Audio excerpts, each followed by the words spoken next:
Hello, this is Storybooks channel. New videos are posted every day. Subscribe and click the bell. Kevin, darling, can you hear me? Christina said embarrassedly into the phone to her husband. Do you have a minute? At the other end of the phone you could hear an agonized sigh. Christina, what is it? Can you talk normally? I'm very busy right now. The wife involuntarily bit her lip with resentment. She did not understand why she could deserve such a neglectful attitude from her beloved Kevin. It's nothing much. Really, she said carefully, hoping her husband wouldn't get angry. I just wanted to tell you that I missed you so much. I love you. Her husband answered something inaudible, but Christina did not ask again, for fear of causing her husband even more irritation. You better tell me, how do you feel? Asked suddenly with genuine concern in his voice Kevin. What do the doctors say? Is the baby healthy? Christina's face instantly lit up with a joyful smile. So he did care about her and their child, and the rest must have been just her imagination. The doctor had said it could happen to pregnant women from an overabundance of hormones. It's common, right up until the last trimester. Yeah, I'm fine. The mommy-to-be replied happily. The doctors say that me and the baby, we are both healthy. Everything is going great. I will give birth in about a week. Well, that's the important thing. The most important thing is that you, my son, are fine. You don't have to worry about the rest. Calmly answered the husband, and in his voice, Christina caught some new satisfied notes.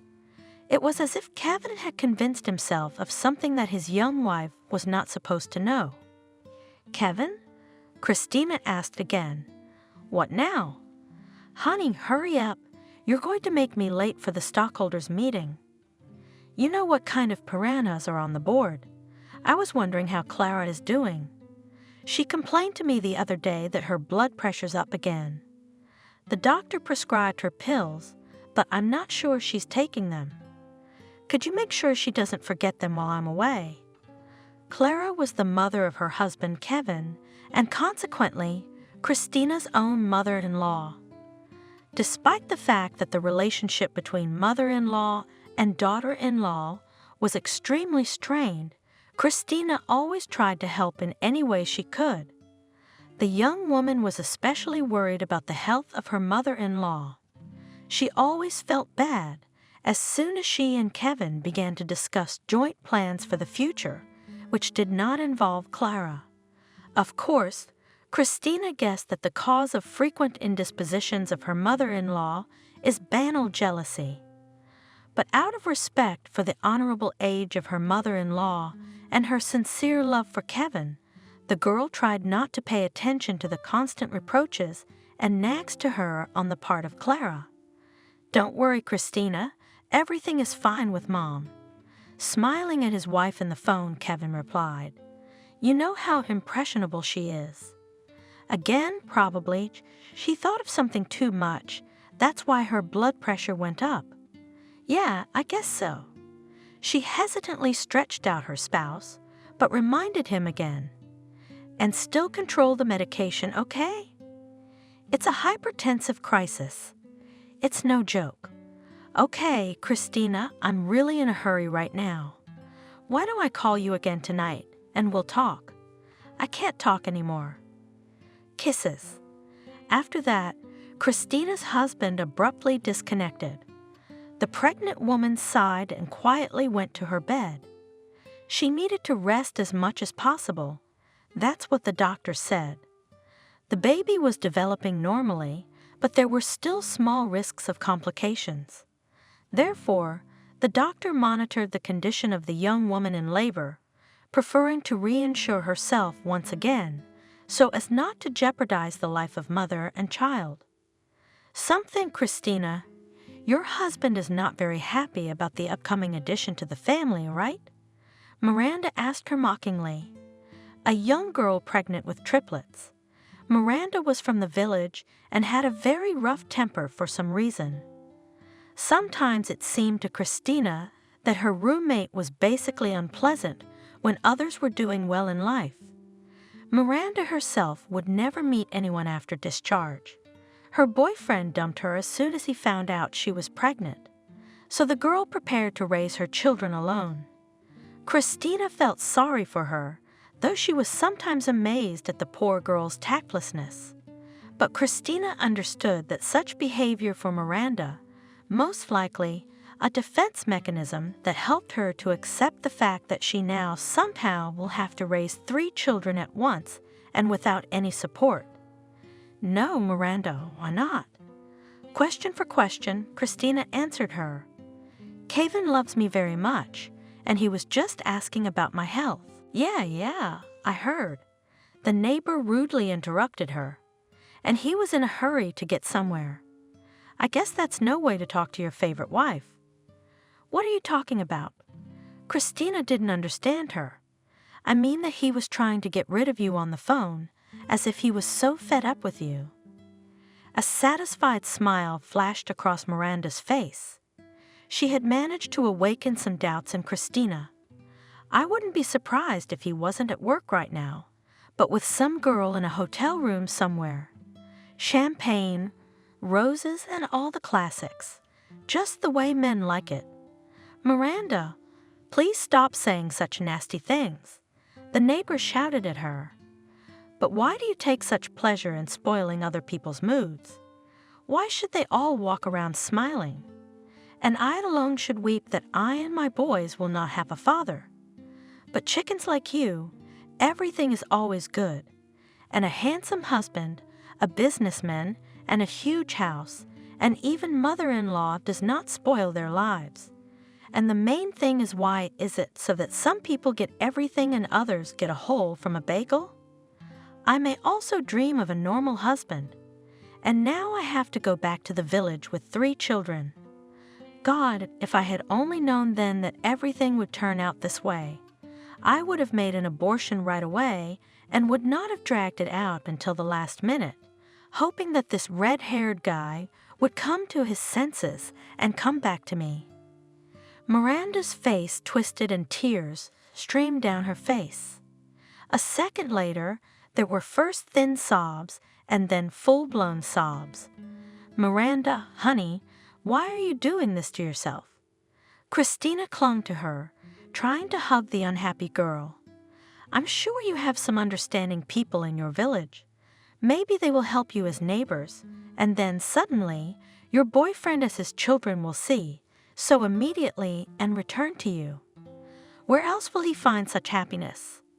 Miranda picked up Christina with one hand and grabbed her stomach with the other. Ouch! Suddenly the girl cried out. What? What is it? Worried Christina. Ouch! Miranda cried out again, but this time much louder. Christina, call the doctor quickly. It seems to have started. Christina, without a moment's hesitation, ran out into the corridor and informed the nurse what had happened. Miranda was taken away to deliver the baby the same day. A couple of hours later, she returned to the room as a completely different person. Not for nothing they say that motherhood can dramatically change a woman's character. There was no trace of the former prickly girl. Miranda was always cooing about something, telling Christina about her amazing triplets. And then, when they were brought in for feeding, she had a chance to see for herself how cute they really were. For a split second, Christina even envied Miranda with white envy. Despite the fact that Miranda had an uncertain and difficult future ahead of her, she looked like the happiest woman in the world. Christina also wanted to experience this feeling, but she realized that she had only a short time to wait before she would meet her own son, lying in her room at night. Christina stroked her belly and reflected on life. She was 30, and this was her first child, to whom she was going to give all the love that had lived in her heart since long ago. Every single day she thanked God for giving her such a wonderful husband like Kevin. They met only 3 years ago, and that meeting really changed the young woman's life. Christina then worked as a simple saleswoman in a bookstore and did not expect not only to get married, but even to enter into any serious long-term relationship. With Robert, her last boyfriend, the girl broke up only a month ago. He decided that he was worthy of much more than some cashier, so he preferred Christina to some girl. Christina was very upset then. She really liked Robert, and she did not rule out that they could get married. However, the young guy suddenly wanted fame and money. In spite of the fact that before that he worked as an ordinary cab driver and never complained about anything, the girl could not understand how this girl was able to charm her man. But in fact, Robert left her a very long and boring letter in which he said that she, Christina, was too down to earth for him, while his soul longed for something sublime and extraordinary. That day, Christina stood at her workplace and laid out stationery in the cashier's area, when suddenly she was approached by a tall, trim brunette in an expensive suit. "Girl, excuse me, and you will help me choose a book as a gift, something on art, but very well designed. I need it for my business partner." Looking up and down into those stunning dark blue eyes, Christina realized that she had never seen a man with such a rare appearance. He looked like he had stepped out of the pages of a fashion magazine. And if he was not standing in front of her now, she would not have believed that men with such spectacular appearance existed, but, among other things, she was pleasantly surprised by the politeness with which the customer addressed her. Usually people in the hall just yanked her in different directions, wanting to get a quicker building, and at the same time and pouring on the poor saleswoman the entire portion of their own bile accumulated during the day. Here, everything was quite different. Of course, what kind of book do you need? Painting or perhaps architecture? The beautiful stranger smiled charmingly and asked to show him all the most expensive books on painting that they had in the store. Finally, after half an hour, the man chose a Dutch painting album with a gold-plated cover. "It's beautiful." Christina praised the purchase. "I can see that you are a man of taste." "Thank you," calmly said the man, and again gave the girl one of his stunning smiles. "You are a wonderful professional in your business, so patiently helped me to choose all this. I hope my partner will be satisfied." The stranger paid, and Christina did not see him again. However, a week later he showed up again, and again asked the girl to pick up a good book for him. Only this time something from modern literature, something fashionable. "What are the older ladies reading today?" he asked. Christina said to herself as she led him to a shelf of modern dramas. "Don't be surprised," he said softly. "It's not for me. It's for my mom. She asked me to bring her something new. And I, alas, am not in the trend, if I may say so, what intellectually savvy women read nowadays. The same as 100 years ago." Christina laughed. The key to the success of any women's novel is a charming protagonist and a gentle heroine. And then everything is built around the two of them. Out of the corner of her eye, Christina noticed how the customer looked at her a little more closely than usual. "Excuse me, but would you consider it impertinent if I asked you your name?" Christina was slightly confused and then nodded at her name tag. "I'm sorry, I didn't notice." Christina then, when the stranger said the girl's name, she thought the floor swayed under her feet. Her name had never sounded so beautiful. "My name is Kevin." He gave her a slight nod, then gently shook her fragile little hand. "Christina, what are you doing tonight? You know, it's been a long time since I've met a girl who has read so many books and knows almost all of them by title and cover color. I'm kidding, of course, but I really like you. How about we go out to dinner tonight?" "Oh," she hesitated. "It's so sudden. I don't even have anything to wear." "That's not a problem. Kevin spoke quickly. "If you want, we'll stop by the boutique right after work and get you a cocktail dress." "What time do you get off?" "No, no, no, no, no, no, no. No way." The girl was embarrassed and began to wrap her flaming face with her palms. She was becoming unbearably ashamed at the mere thought of the fact that this amazing man offered her to buy an evening dress, which in addition, and probably cost a lot of money. "I don't think you can find a dress in a boutique for a few thousand." "Excuse me." Kevin was embarrassed in turn. "I'm probably rushing things, and you're not used to this. It's just that the art book we picked out together, my partner was absolutely thrilled with it. So I wanted to thank you in a human way. You can't even imagine how you unknowingly helped me close one of the best deals for my company." That's how Christina found out that her sudden admirer was also a big businessman.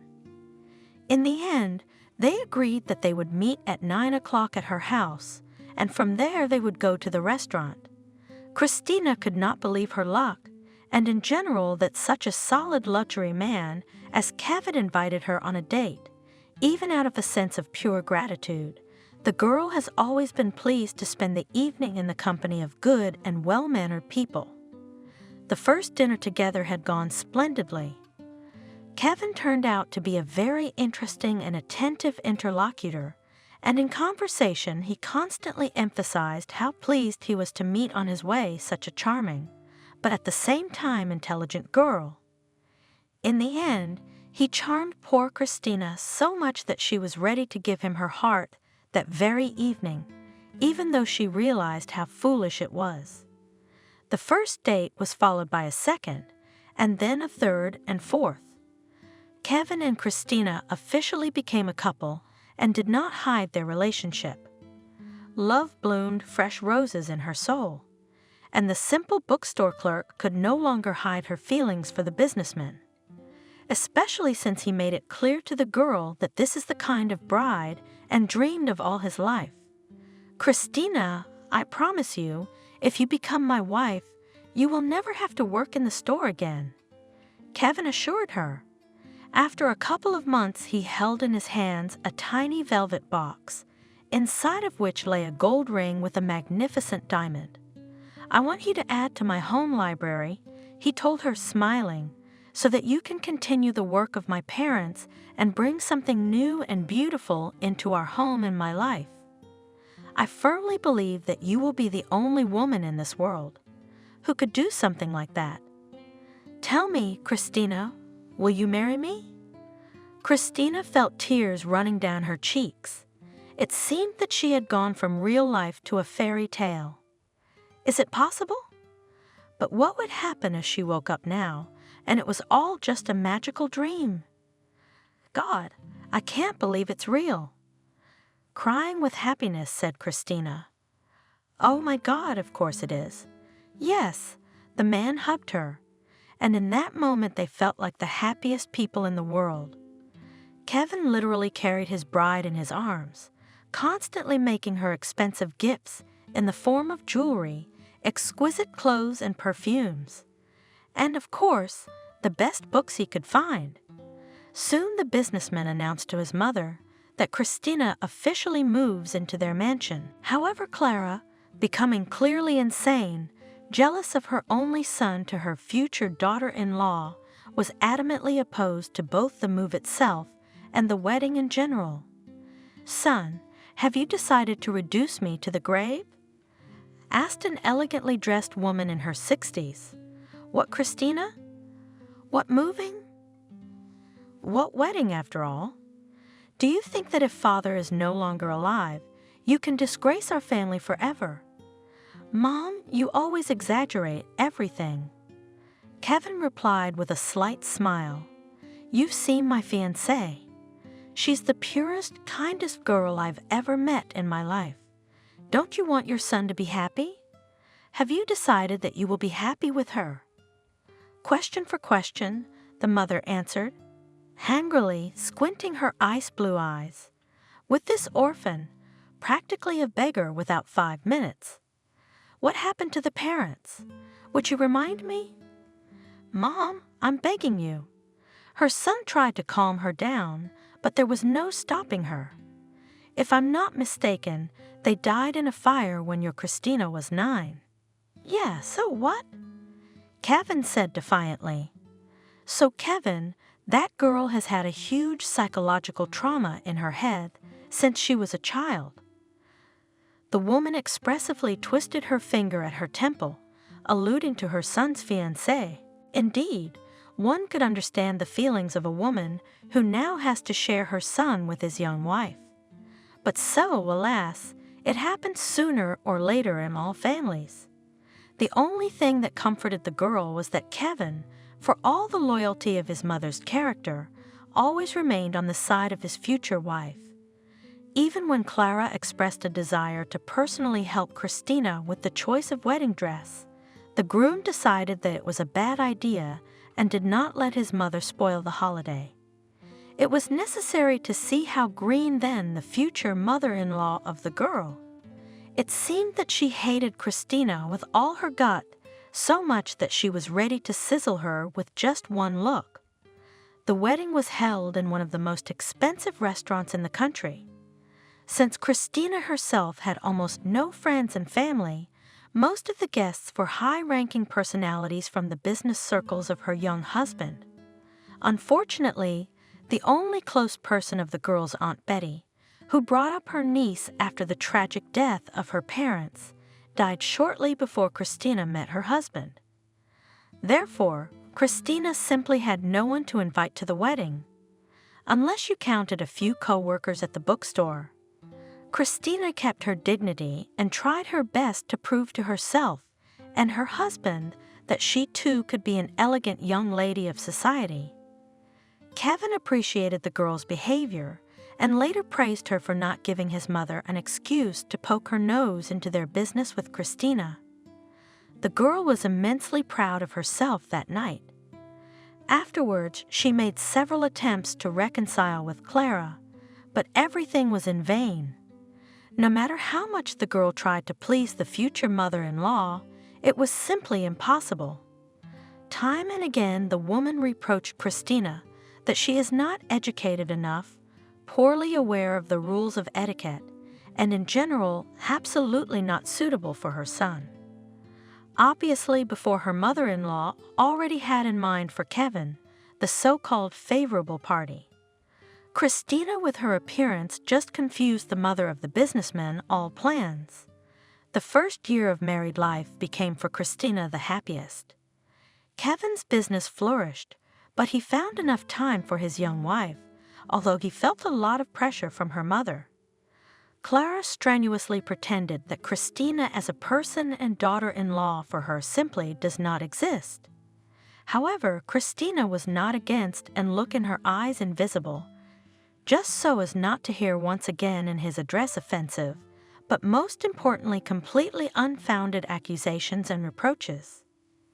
When at the end of the first year of marriage, she and Kevin could not have children, Slaka frankly rejoiced. "Well, son, the whole truth about your Christina has come out. She's not gonna give you kids, you can count on it. I wouldn't be surprised if it turns out that she had an abortion when she was young.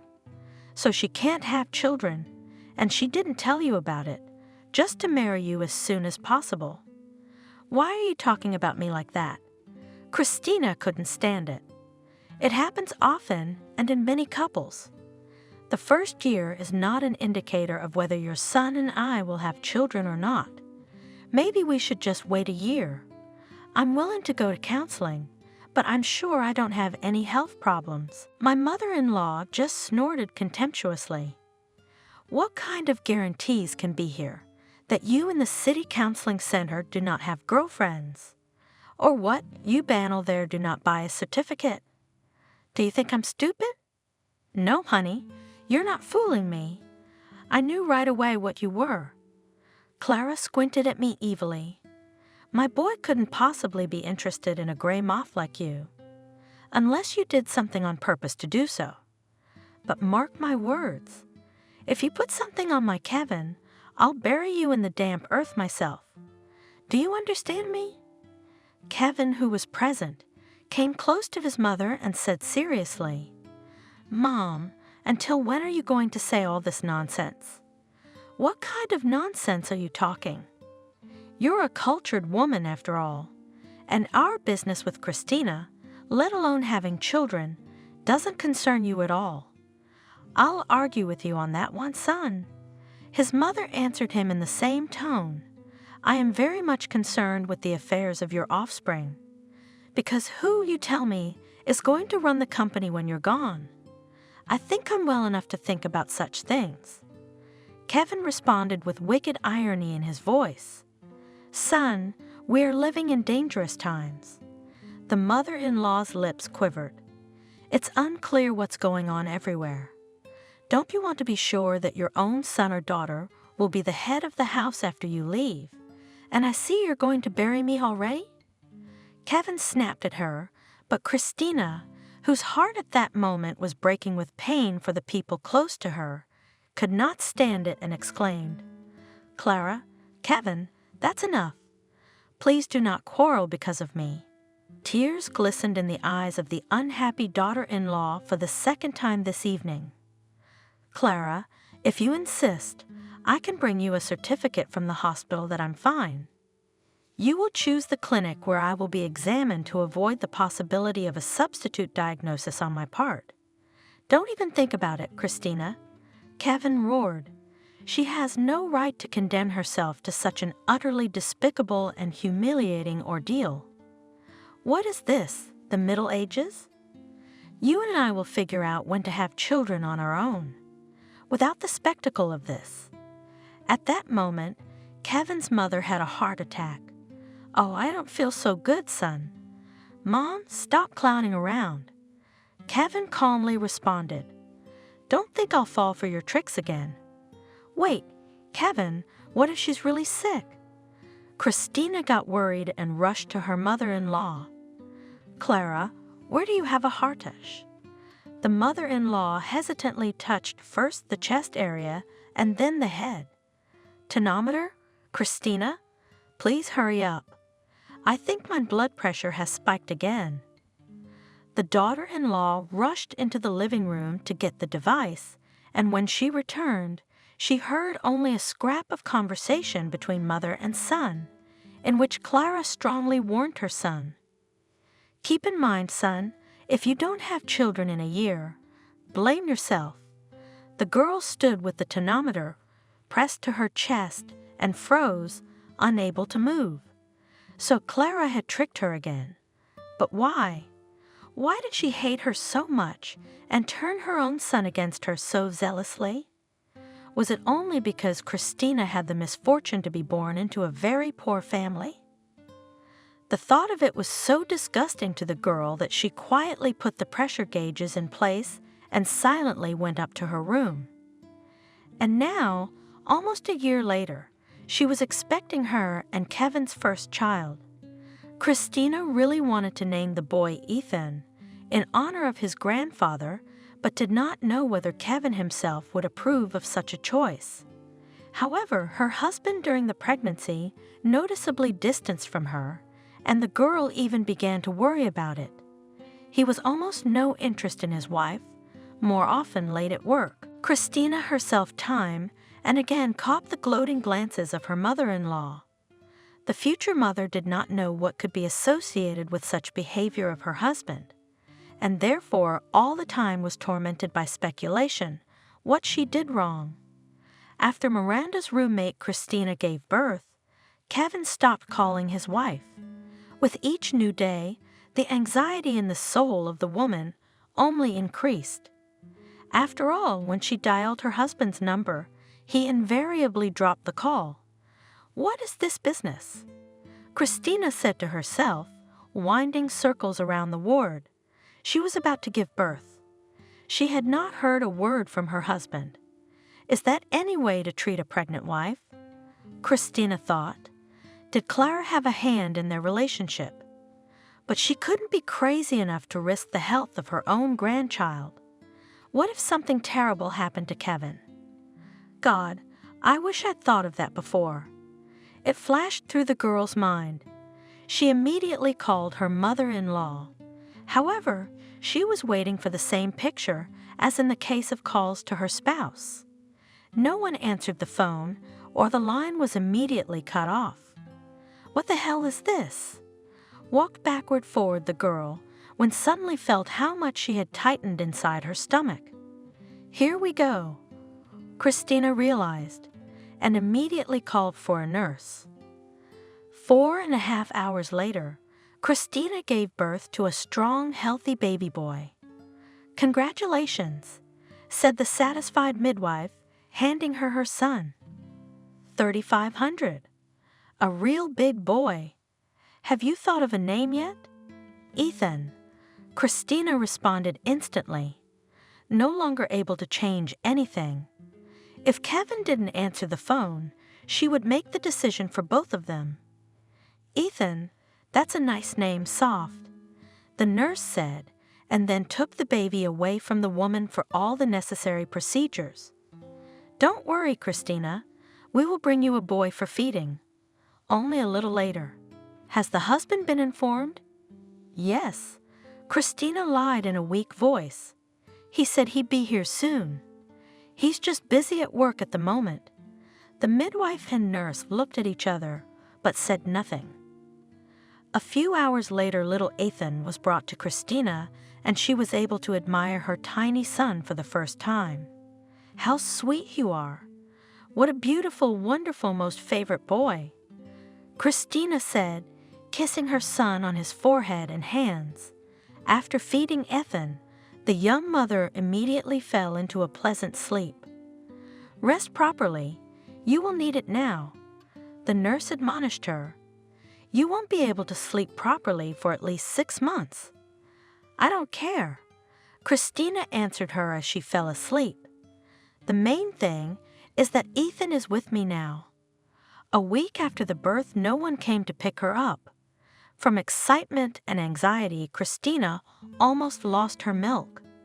However, the doctors advised her to calm down. Mom, maybe just something happened at home that now no one can meet her. Imagining the worst, Christina called a cab to the maternity hospital and went home. She and her husband and his mother lived out of town, so the cab driver demanded payment up front. He said there might not be enough gas, so it was better to fill up on the way. Christina obediently gave him the card. However, after a couple of seconds, the driver unhappily said, "Lady, are you trying to cheat me?" Christina hesitated. "I do not know what you mean." "My husband put enough money on my card to pay for the cab ride." The driver turned to her and shook her own card in the air. "Zero, girl, zero. There's no money on your card. Or is it blocked?" Christina, cradling a crying Ethan at that moment, only frowned. "Are you sure? Check it again, please. I distinctly remember there being enough funds in there." The cab driver shrugged silently and put the card to the reader again. The same unpleasant beeping sounded. "Alas," he said, "either pay or get out." Christina had no idea what was going on. But just in case, she rummaged through her purse and emptied out all the cash she could find, including change. There was only 60 cents in there, no more. "Is that enough to get me at least halfway there?" she asked the driver. He looked skeptically at the crumpled bills, but did not refuse. "I'll take you to the gas station, and then you can do it yourself." "All right," the young mother nodded. "Thanks for that." Having fulfilled his promise, the cab driver dropped her off at a small gas station, where Christina was able to wash and feed little Ethan and change his diaper. After that, the young woman threw her bag with baby things over her shoulder and dialed her husband's number and then her mother-in-law's number. A mechanical voice answered her that the subscriber was out of network, and here Christina was worried. With a quick step, the young mother covered the remaining distance to their cottage village. Although it was only a few miles, she felt terribly tired and exhausted. When she reached the gate of her house, The woman pressed the bell button several times before Clara's disgruntled face appeared on the intercom screen. "What do you want?" asked her mother-in-law in a tone as if she was standing in front of some homeless gypsy, not Clara's own daughter-in-law. "Thank God," Christina exhaled. "I was afraid something had happened to you." "It's me, Christina. Please open up. Kevin didn't come to pick me up for some reason, and he's not answering his phone. There must be something wrong with the connection. Look who I brought you." The girl smiled and showed the intercom screen her little grandson, but her mother-in-law's face reflected nothing but disgust. It was the last thing Christina had expected to see. "So, why are you showing me your freak? You'd think I'd be interested in what kind of puppy you gave birth to." The daughter-in-law was literally numb, unable to utter a single word. Then the intercom screen went off, and a couple minutes later the door of the mansion opened. From there, without hurrying, Clara came out and slowly approached the wicket, which was still closed. Christina pressed her heated forehead against the cold metal of the decorative lattice, unable to accept the reaction of her husband's mother. "Why did you come?" her mother-in-law asked her again. "It's not enough for you that you broke my son's heart, had a child from some lover. So now you want to throw him into our care? No, my dear, you will not succeed." The old woman wagged her index finger menacingly in front of Christina's face. "That's with whom you fattened your puppy. Go to him and go. And forget about our family forever. Kevin will mail you the divorce papers later." "Clara, what are you talking about?" Outraged, gasping from shock, Christina. "This is your grandson, your son Kevin. I never cheated on him with anyone. I swear." "You'll swear it in church, if you have the guts." Her mother-in-law threw it back at her. "Neither my son nor I want anything more to do with you. Is that clear to you? If you don't want Kevin to sand your reputation down so that you can't get a job in this town, you'd better get out of here while you still can. We don't want any loose girls in our family." With these words, Slaga turned around and silently headed back into the house, paying no attention to the crying. The sobs of her unhappy daughter-in-law with a newborn baby in her arms. Now the young woman realized what had happened. Lord, she had thought some terrible tragedy had happened to her husband and mother-in-law. Knave. Turns out Clara had somehow managed to turn Kevin against her. But what could she tell him so that he unconditionally believed in this unfair, and most importantly, absolutely stupid lie? Wanting to understand what had happened, Christina went on foot back to the city to come to her husband's office to dot all the I's and cross all the T's. Christina got to her husband's office, being almost exhausted. With great difficulty, she managed to persuade the guard to let her through. The woman imagined how it looked from the outside, with a bag over her shoulder, covered in road dust, and with a baby in her arms. What did she look like now? However, everything compared to the last chance to see her husband and finally talk to him. Approaching his office, Christina took a few minutes to gather her courage. Strangely enough, no one was visible nearby. Even the place of Kevin's secretary was empty. And at that moment, the young mother heard strange sounds coming from her husband's office. Pushing the door open with her free hand, the woman stepped confidently inside. However, the sight that opened up to her completely de-energized Christina, making her legs go absorbent cotton. "Christina!" Kevin hurriedly corrected himself. "What are you doing here?" The secretary, a tall girl with long curly hair and huge swollen lips, only looked at her boss's wife contemptuously from head to toe, then easily jumped down from the table. The damsel defiantly threw on her jacket and, leaving the office, said to Kevin, "Call me when you're done." When she and her husband were alone, the woman immediately attacked her husband with reproaches. Kevin, what is the meaning of this? Don't tell me I got it all wrong. You mean you don't even lock the door anymore, so sure that you and that girl won't be disturbed? Why didn't you come and get me? You didn't even call me. I walked from the gas station to our house and then back. Because your mother wouldn't let me and her grandson, our son by the way, into our house. And now you're cheating on me. How long has this been going on? Why, instead of remorse, she read on the face of her husband only contempt. She'd never seen him like this before. Are you not even ashamed? She asked her husband in a weak voice. A cheeky smile played on Kevin's lips. Mom did the right thing, and what, in fact, can I do? In response, Christina gave him a confused, uncomprehending look. Are you saying that you don't understand anything? Kevin interrogated her caustically. You dare to stutter about it. He nodded dismissively at the newborn Ethan. Is that my baby? I don't understand anything, Kevin. Explain it to me. Christina sobbed. At that moment, Ethan woke up in her arms and cried softly. Kevin clutched his head and ruffled his beautiful dark hair. His face burned with a wild blush, as if he were sick, but his eyes remained as cold as ice. Look, he said to his wife, after a few minutes, showing her some pictures on his phone. Now you tell me, how do you explain this, and who is this strange man hugging you, my pregnant wife, in some cafe? Christina leaned over to the smartphone screen to get a better look at the series of photos she was pictured in, supposedly with her lover, flipping to the right 5 photos in a row.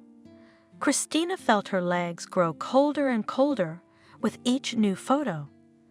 Finally, she carefully sat down on the office chair and placed Ethan on her husband's desk.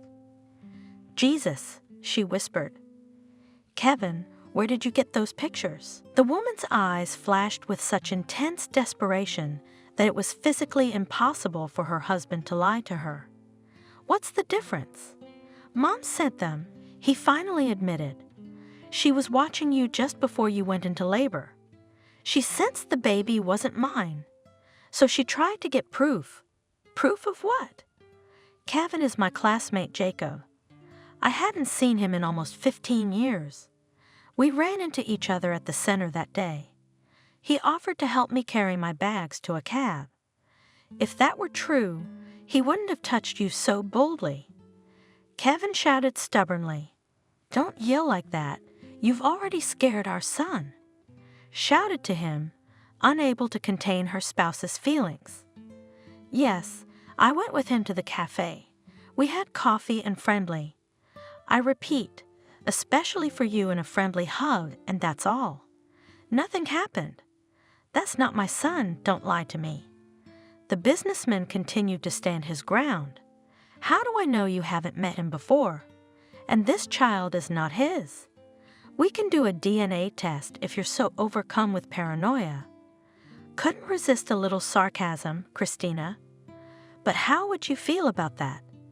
What kind of trust are we talking about here? Kevin made a big circle around his office, and then with all his might slammed both fists on the table.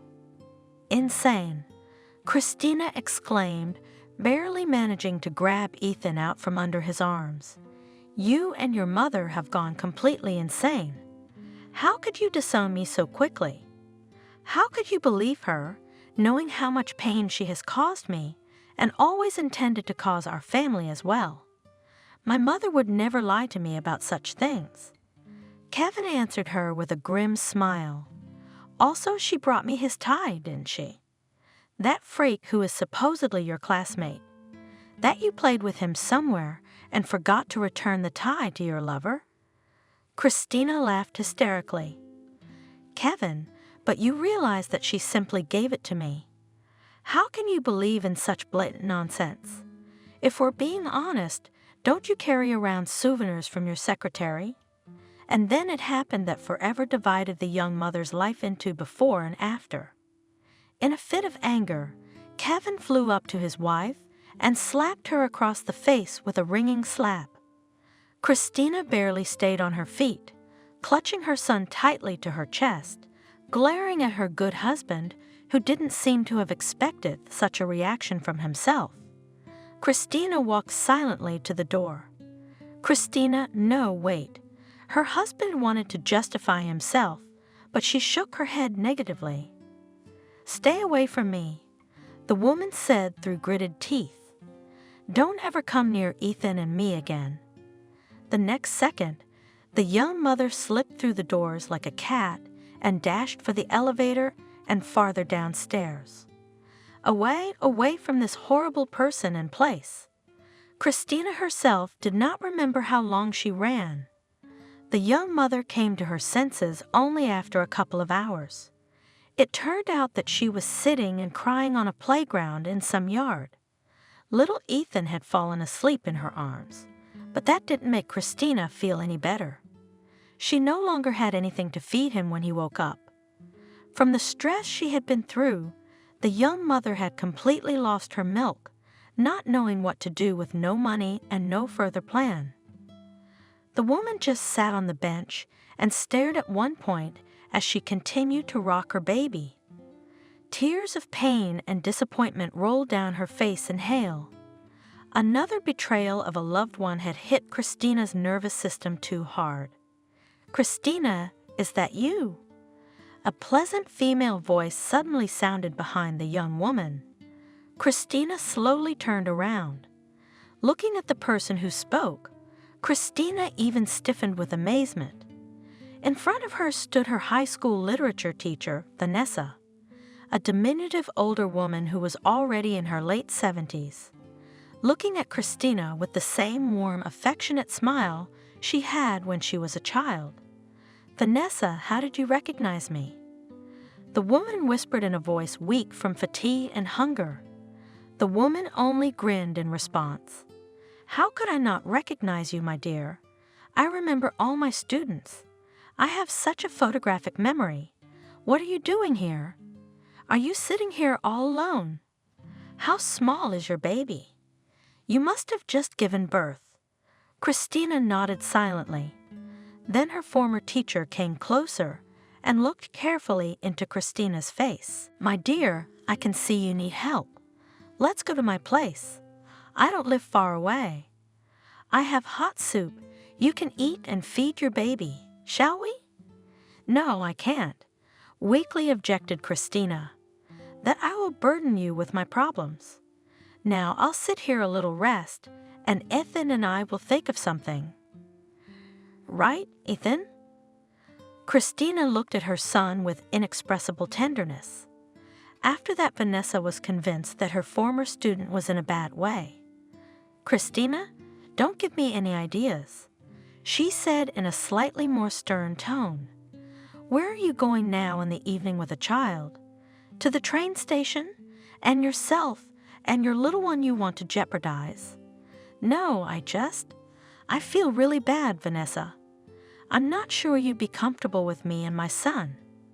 "Don't you worry about whether I'm comfortable or not. If I wasn't comfortable, I wouldn't have offered. Right? Come on, get up. Don't sit in the cold, you'll get sick." Some time later, Christina was already eating hot soup and a big piece of black bread. And little Ethan, washed and dressed, was lying in a cozy wooden cradle. "It was left from my granddaughter," she explained to Christina. "My daughter had given birth, and then when Lisa's crib became too small, we wanted to throw it away, but I felt too sorry for it. So I kept it." "Thank you, Vanessa." The young mother thanked her from the bottom of her heart. "If it were not for you, I really do not know where we would be now. It all came at once. There is no end to my problems." Christina drove a spoon around the bottom of the plate. "And you tell me what happened to you." The old woman advised her. "Maybe the two of us will figure it out faster. What should you do next? Are you sure you want to hear this? Just in case, The young woman asked again. I'm afraid there is much less pleasant in this story than disgusting. Let's get started, cheerfully suggested the old woman. I'm an old man. I'll find something to say if it's really hard. Don't worry. And Christina told her the whole story.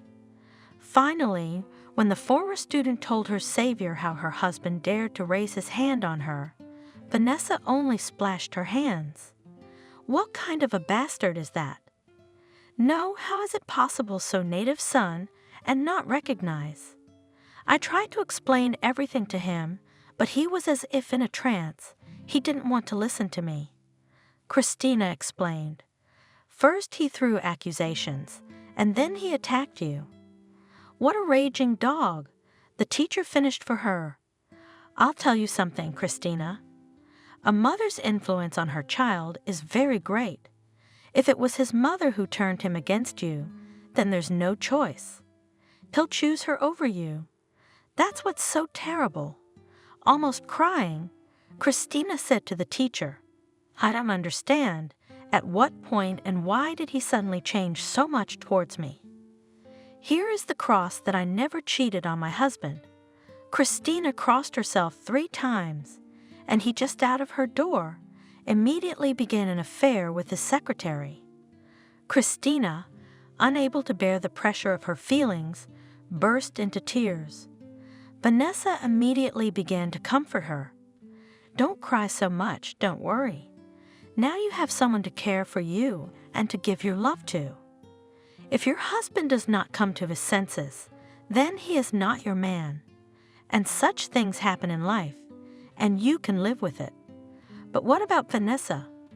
Burying herself in the woman's lap, sobbing, Christina whispered, I love him so much. I can't see my life without him. Can't see or can't see. There are 2 big differences. The old woman grinned. If you think that you will love him all your life, then you need to understand what and how. Talk to him again. But if you feel that your love for him is over, you don't need to try and rekindle that extinguished fire. Then life has a different road in store for you. Christina stopped crying and looked at the old woman again. Wow, and I didn't even think about it, she said. I once loved him very much. I was ready to give my life for him. But after today, the young woman hesitated for a moment before answering. After he hit me, it was like something inside me broke.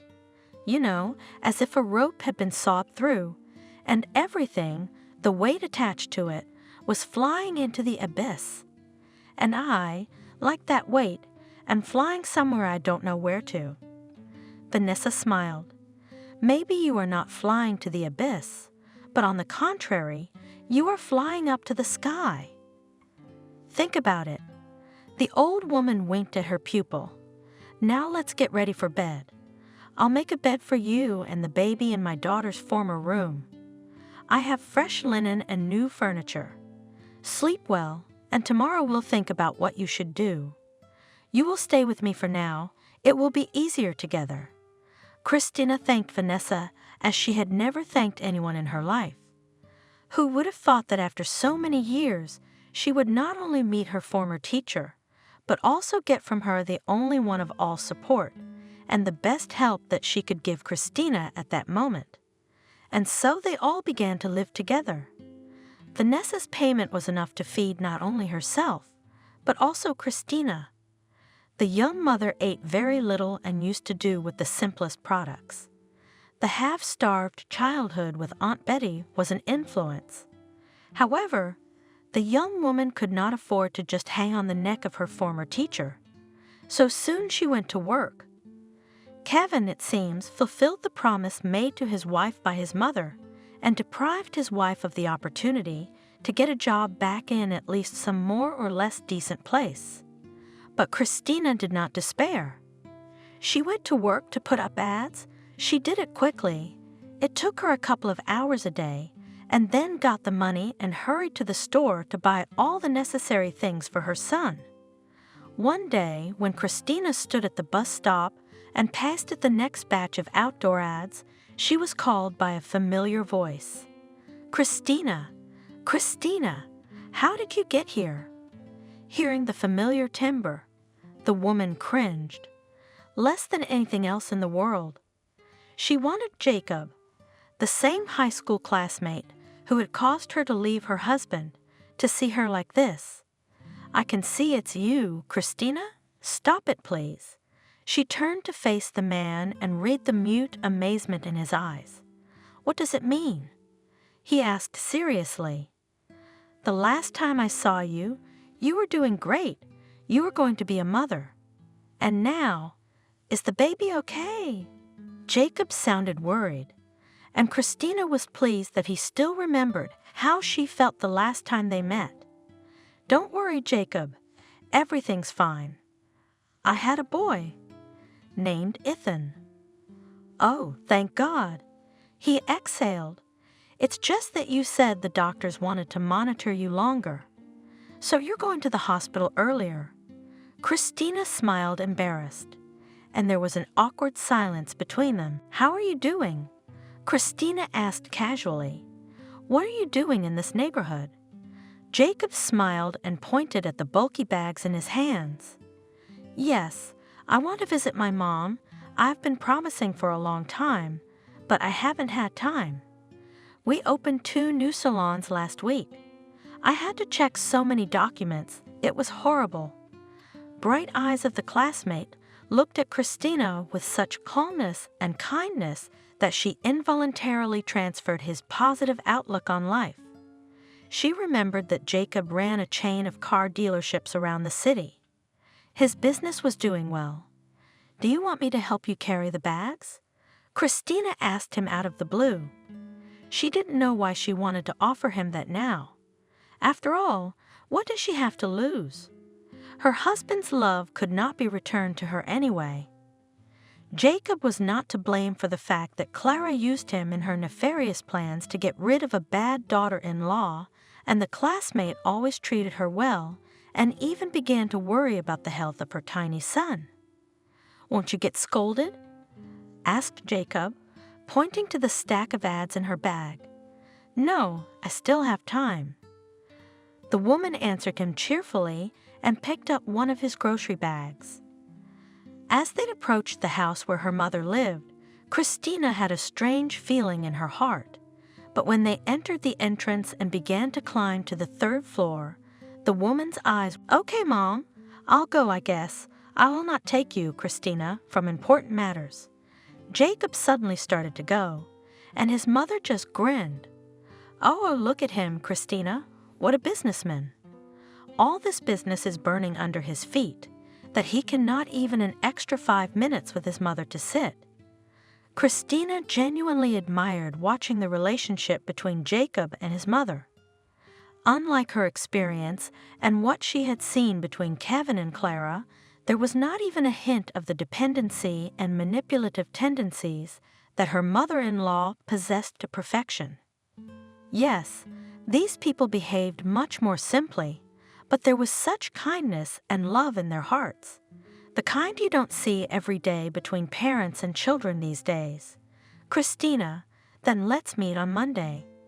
Jacob suggested, I'll take you right away from here and pick you up and show you everything you need to do in our salon, okay?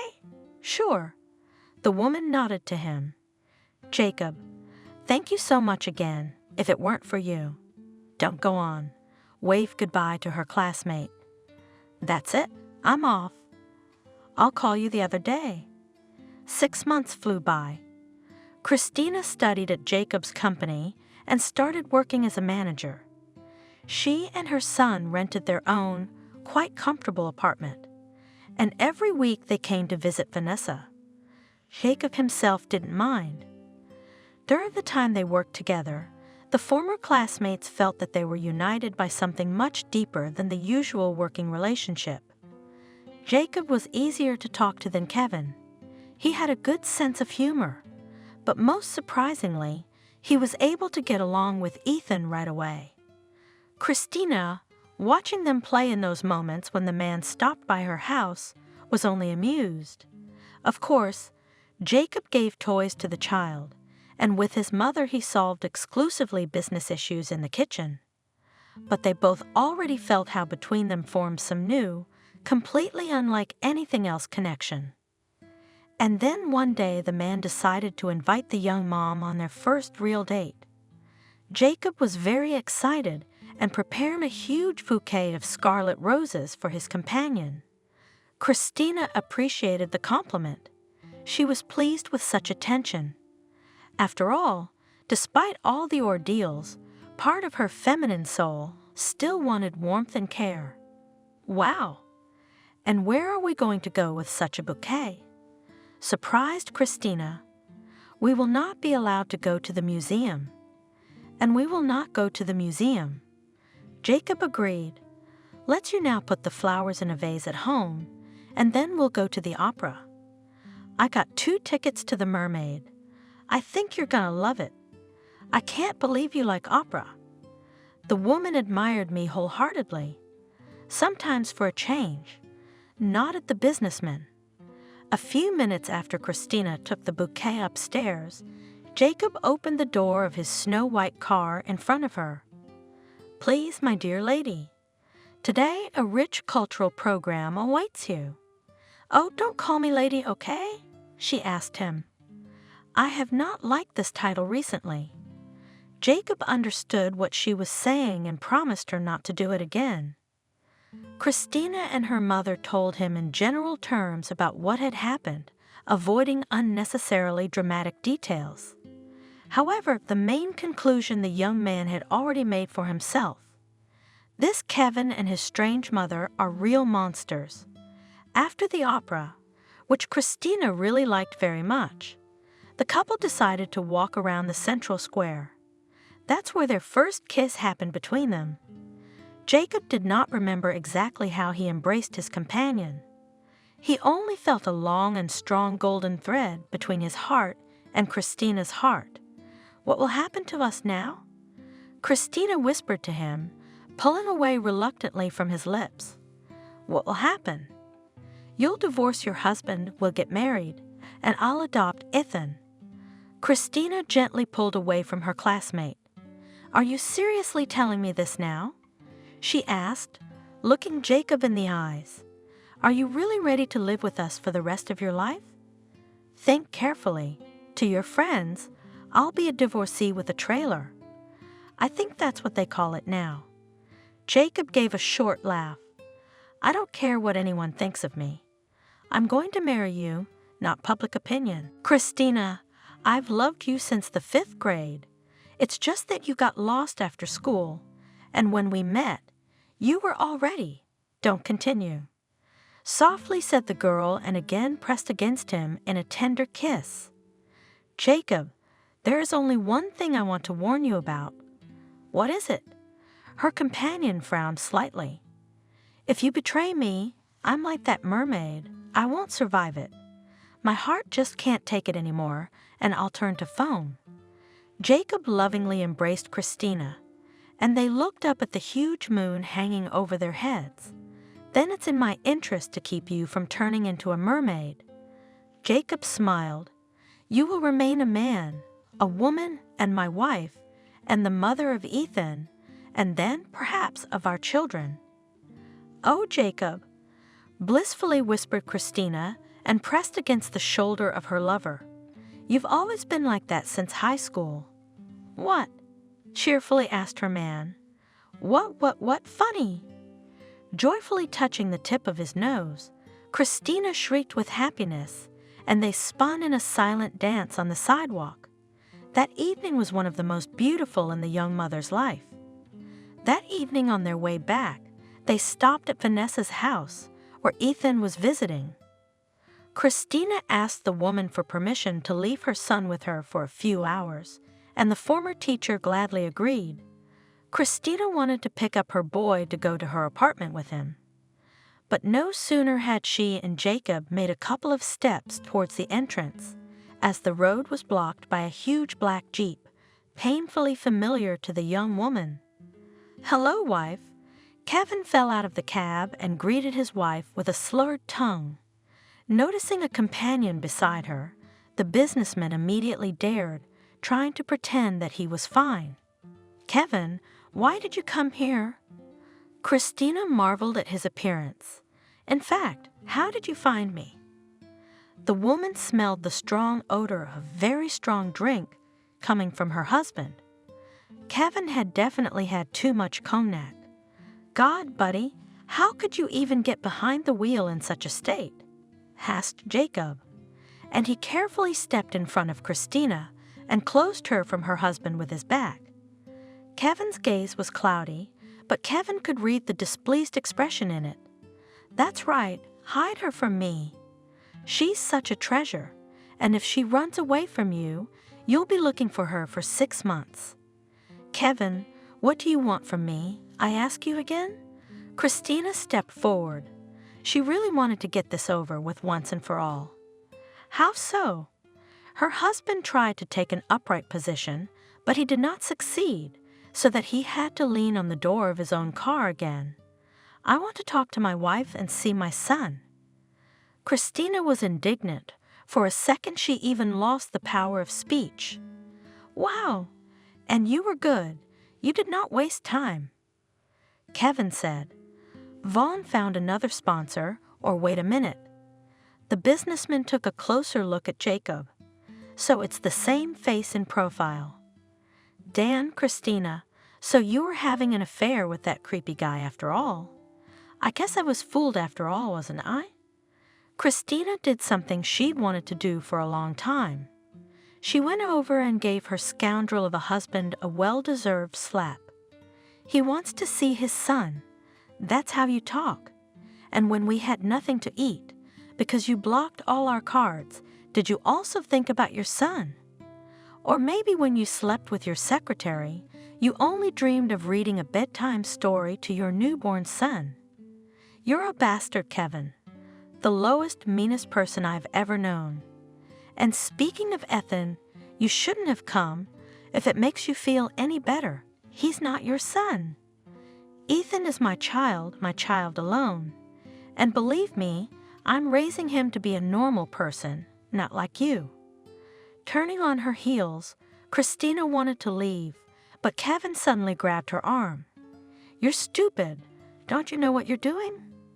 "Yeah, we had a little fight, but you should have understood me too. I pressed my mother later, by the way. She admitted that she set you up, that it wasn't your fault. Congratulations," with irony said Christina, and pulled her elbow from his weak grip. "The mystery is solved, but you're too late. I have a different life now. Christina, you're not leaving me." Kevin shouted to her and tried to hug her, but Jacob stepped in. "Hey you, get your hands off her. The girl told you clearly that she doesn't want to talk to you anymore. What more do you want? You lost your chance, so go away. Who the hell are you to talk to me like that?" Kevin was outraged. "I'm her lawfully wedded husband, and who are you? You're a lover, a party boy." Kevin tried to hit his opponent. However, Jacob easily dodged and gave the offender a light kick in the shoulder area. It was enough to make Christina's husband unable to keep his balance and fell on his back. Fortunately, Jacob managed to pick him up in time and load him into his own car. "God, what are we going to do with him now?" asked a confused Christina. "Obviously, we cannot leave him here in this condition. But I don't want him to sleep in Ethan's and my apartment. Don't worry, we'll order a cab and have a tow truck take him home to his mother. And the car to the impound lot so he doesn't get any more trouble." Agreeing that Jacob's plan was logical, Christina called all the necessary services from her phone. When she gave the cab driver the address, Kevin came to his senses for a few minutes and mumbled something like, "You were always right. Mom was right, but I loved her so much." Jacob glanced questioningly at Christina, but she shrugged her shoulders in confusion. Feeling responsible for her ex-husband, Christina later called back the cab dispatcher and made sure that Kevin was driven home without incident. That was the end of their unexpected encounter. Going to bed that night, Christina thought about filing the divorce papers herself. Of course, she would not claim a penny of his money, but she just wanted to close this unfortunate chapter of her life and think about what good things might await her together ahead with Jacob. The next 2 weeks passed for Christina as usual, with work and taking care of Ethan. Every now and then she would see Jacob, and they had a wonderful time together. The man could surprise Christina with the most ordinary things, like cheesecakes in the morning or choosing her favorite movie for movie night. And as it turned out, they didn't have to spend $1 million at all to feel completely happy. Christina filed the divorce papers first, but she never heard back, deciding that Kevin was probably being stubborn again or doing some nonsense like making another revenge plan. The woman let the situation go and went on about her usual business. Toward the end of the week on Friday, the doorbell of her new apartment rang unexpectedly. Since Christina had the day off that day, she was very surprised. She and Jacob had agreed that they would meet only in the afternoon and that he would not bother her in the morning and would let the young mother sleep. Opening the door, Christina was immediately awake, but also pale. On the threshold stood Clara. She was all in black, her eyes were full of inexpressible sadness, and it was as if she had aged 10 years. "I know you are not very happy about my visit. My mother-in-law started at the door, but I couldn't help but tell you this sad news. Clara, what's going on?" Christina was worried sick. "Come in. Would you like water or tea?" "Water will be fine." The old lady thanked her. She held a thin cotton handkerchief to her mascara-smeared eyes. "Sit down." Clara asked her when Christina brought her a glass. "I need to have a serious talk with you." "Jesus, I've lived to tell the tale. I don't even know where to begin." Christina waited patiently for what her mother-in-law would say, while she looked toward the crib, where her son was about to wake up. "In general, I know that you have filed the divorce papers with my son. Started it. And believe me, I would have been happy if you were separated, but circumstances have changed." "Clara, please," Christina asked her. "Ethan will be awake any minute. He needs to be fed. I haven't even put water under the porridge yet." "Ethan?" She cheered up. "That's a nice name. Christina, you don't have to divorce my son because he's gone. He's dead." Christina was struck by lightning. "What are you talking about? What do you mean dead?" "I just saw him a couple weeks ago. I wondered how he found me." "It's true, Christina. Our Kevin is gone. He's dead, okay. He died in a car accident." Clara could no longer contain her grief and burst into tears. And no handkerchief could help her absorb the grief of her son's untimely death. But how could this have happened? Christina was the only one who could find the words to ask. She couldn't believe what had happened. Her brain simply refused to accept this information. Even with all the pain that lay between them, she never wished such a fate for her husband. "After you left, he wasn't himself," the mother-in-law began. "As it turned out, he already had serious problems in business, and your departure only aggravated everything." The woman pressed her handkerchief to her eyes again. "I hope you realize that I was not the cause of the breakup of my family with Kevin." Cautiously, Christina asked. "Of course not, Christina. I'm so ashamed now. If you only knew. Forgive me if you can," she said sincerely. And something in her words convinced the woman that Kevin's mother was telling the truth. "I've been so unfair to you, so cruel. I went and bought that damn tie myself just to belittle you in my son's eyes. You old fool." The mother-in-law was silent for a while before continuing. Her son's problems had gotten to the point where he had to borrow a very large sum of money from some very dangerous people, and then the deal he was counting on fell through. And now my son is trying to get rid of these bandits by any means necessary. But they only intensified. They said that if you don't pay back the money in time, you and your business will be finished. It wasn't an accident. Was he helped into it?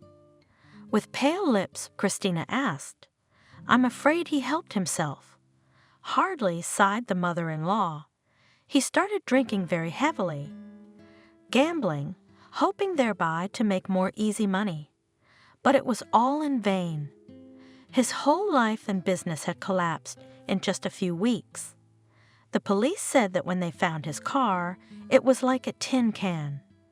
An old woman cried softly. The doctor said he had off the charts booze in his blood, so I really want to believe it was just an accident, but we'll never know the truth. God, Clara, I'm so sorry. Christina shook hands with her mother-in-law. Believe me, if you need help, I'll do anything. Just say the word. No, honey, it's okay. We already buried Kevin last Sunday. But thank you for your condolences anyway. It's unexpectedly nice to hear from someone you practically left in the dust.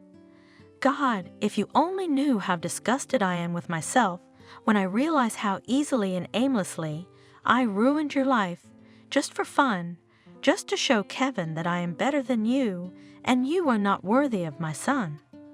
Calm down, Clara. Christina smiled weakly. I've been doing fine for a long time. I'm with Ethan, and this is the greatest gift your son could give me. Her mother-in-law smiled back shyly and then asked quietly, Christina, sweetheart, can I see Ethan, at least with one eye? This request greatly surprised Christina. She had thought that this woman wanted nothing to do with her and her grandson. After thinking for a while, Christina asked, Are you sure? Mind you, I'll go for him like a wolf. I'll go straight for his throat. No, no, no. The old woman waved her hands at her. I know that you gave birth to my son, but only now I realize that Ethan is the only thing left in this world of my poor Kevin. Let's go then. Nodded Christina and led the old woman to the crib. Oh, he's so cute. He looks just like Kevin when he was a baby. She pressed her hands to Clara's face.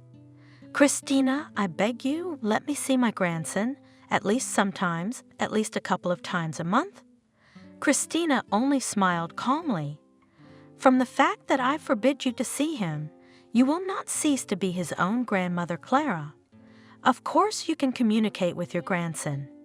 Just call me first so I can get a time frame. Okay, I have a job, and I'm not alone anymore. My mother-in-law pressed her lips together, but didn't say anything. It was too precious to her to be able to see her with her little Ethan. Besides, she and Christina had nothing more to share. Clara had lost her son, and her daughter-in-law her husband, who had betrayed her by believing the words of his treacherous mother. Christina was right. That's where she and her son turned out to be both good. A few months later, Christina and Jacob played a beautiful wedding in nature. There were many guests among their friends and employees from the car dealership. The celebration turned out to be very heartfelt and light, not like the stuffy social reception that Christina had to endure in her first marriage. Clara was also at her ex-sister-in-law's second wedding, and to her surprise, she experienced an amazing mental comfort from the fact that she didn't have to keep her face in front of someone all the time, but on the contrary, she could just relax. She continues to socialize with little Ethan and really enjoys it. The woman was forced to sell her son's luxurious mansion for debts, and now she lives in a modest 2-room apartment where she receives her acquaintances but only now I realize that Ethan is the only thing left in this world of my poor Kevin. Let's go then. Nodded Christina and led the old woman to the crib. Oh, he's so cute. He looks just like Kevin when he was a baby. She pressed her hands to Clara's face. Christina, I beg you, let me see my grandson, at least sometimes, at least a couple of times a month. Christina only smiled calmly. From the fact that I forbid you to see him, you will not cease to be his own grandmother Clara. Of course you can communicate with your grandson. Just call me first so I can get a time frame. Okay, I have a job.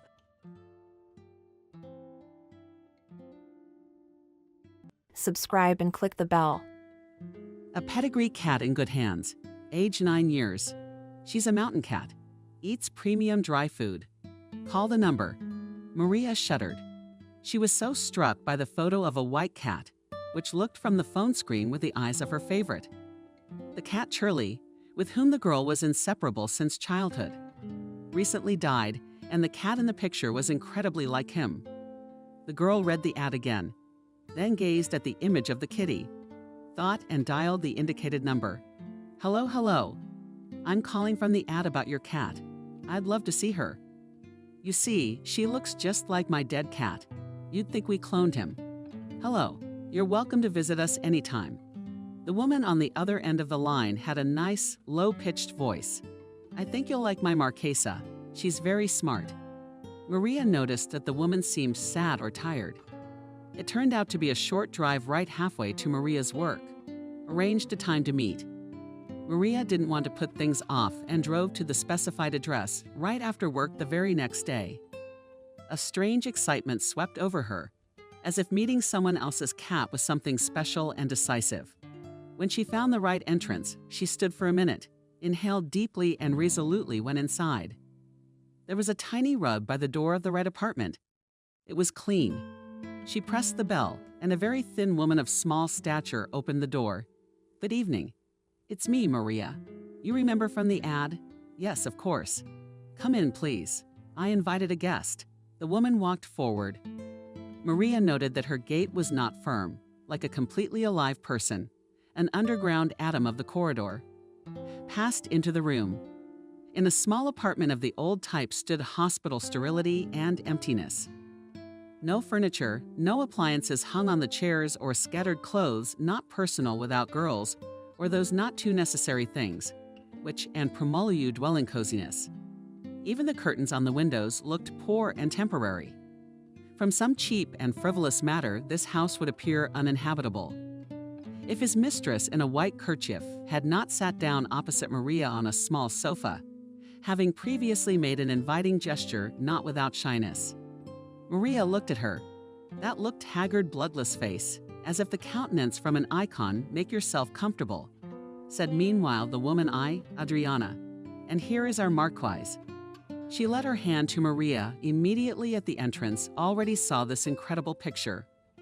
The large white cat was sitting on the only chair by the sofa where the hostess and Maria were sitting. She looked like a majestic statue. The void around it especially enhanced the impression. The cat looked at the girl, studying it first, and then shifted her gaze to the woman in the headscarf, as if demanding an explanation from her. Maria, too, was scrutinizing Marquise. Hello, Marquise, she said. Quiet. You are very beautiful. Tears came to her eyes, and the girl was silent. Adriana nodded understandingly, pulling herself together. Maria turned to her. Are you leaving, or? She smiled sadly, but it could be taken that way.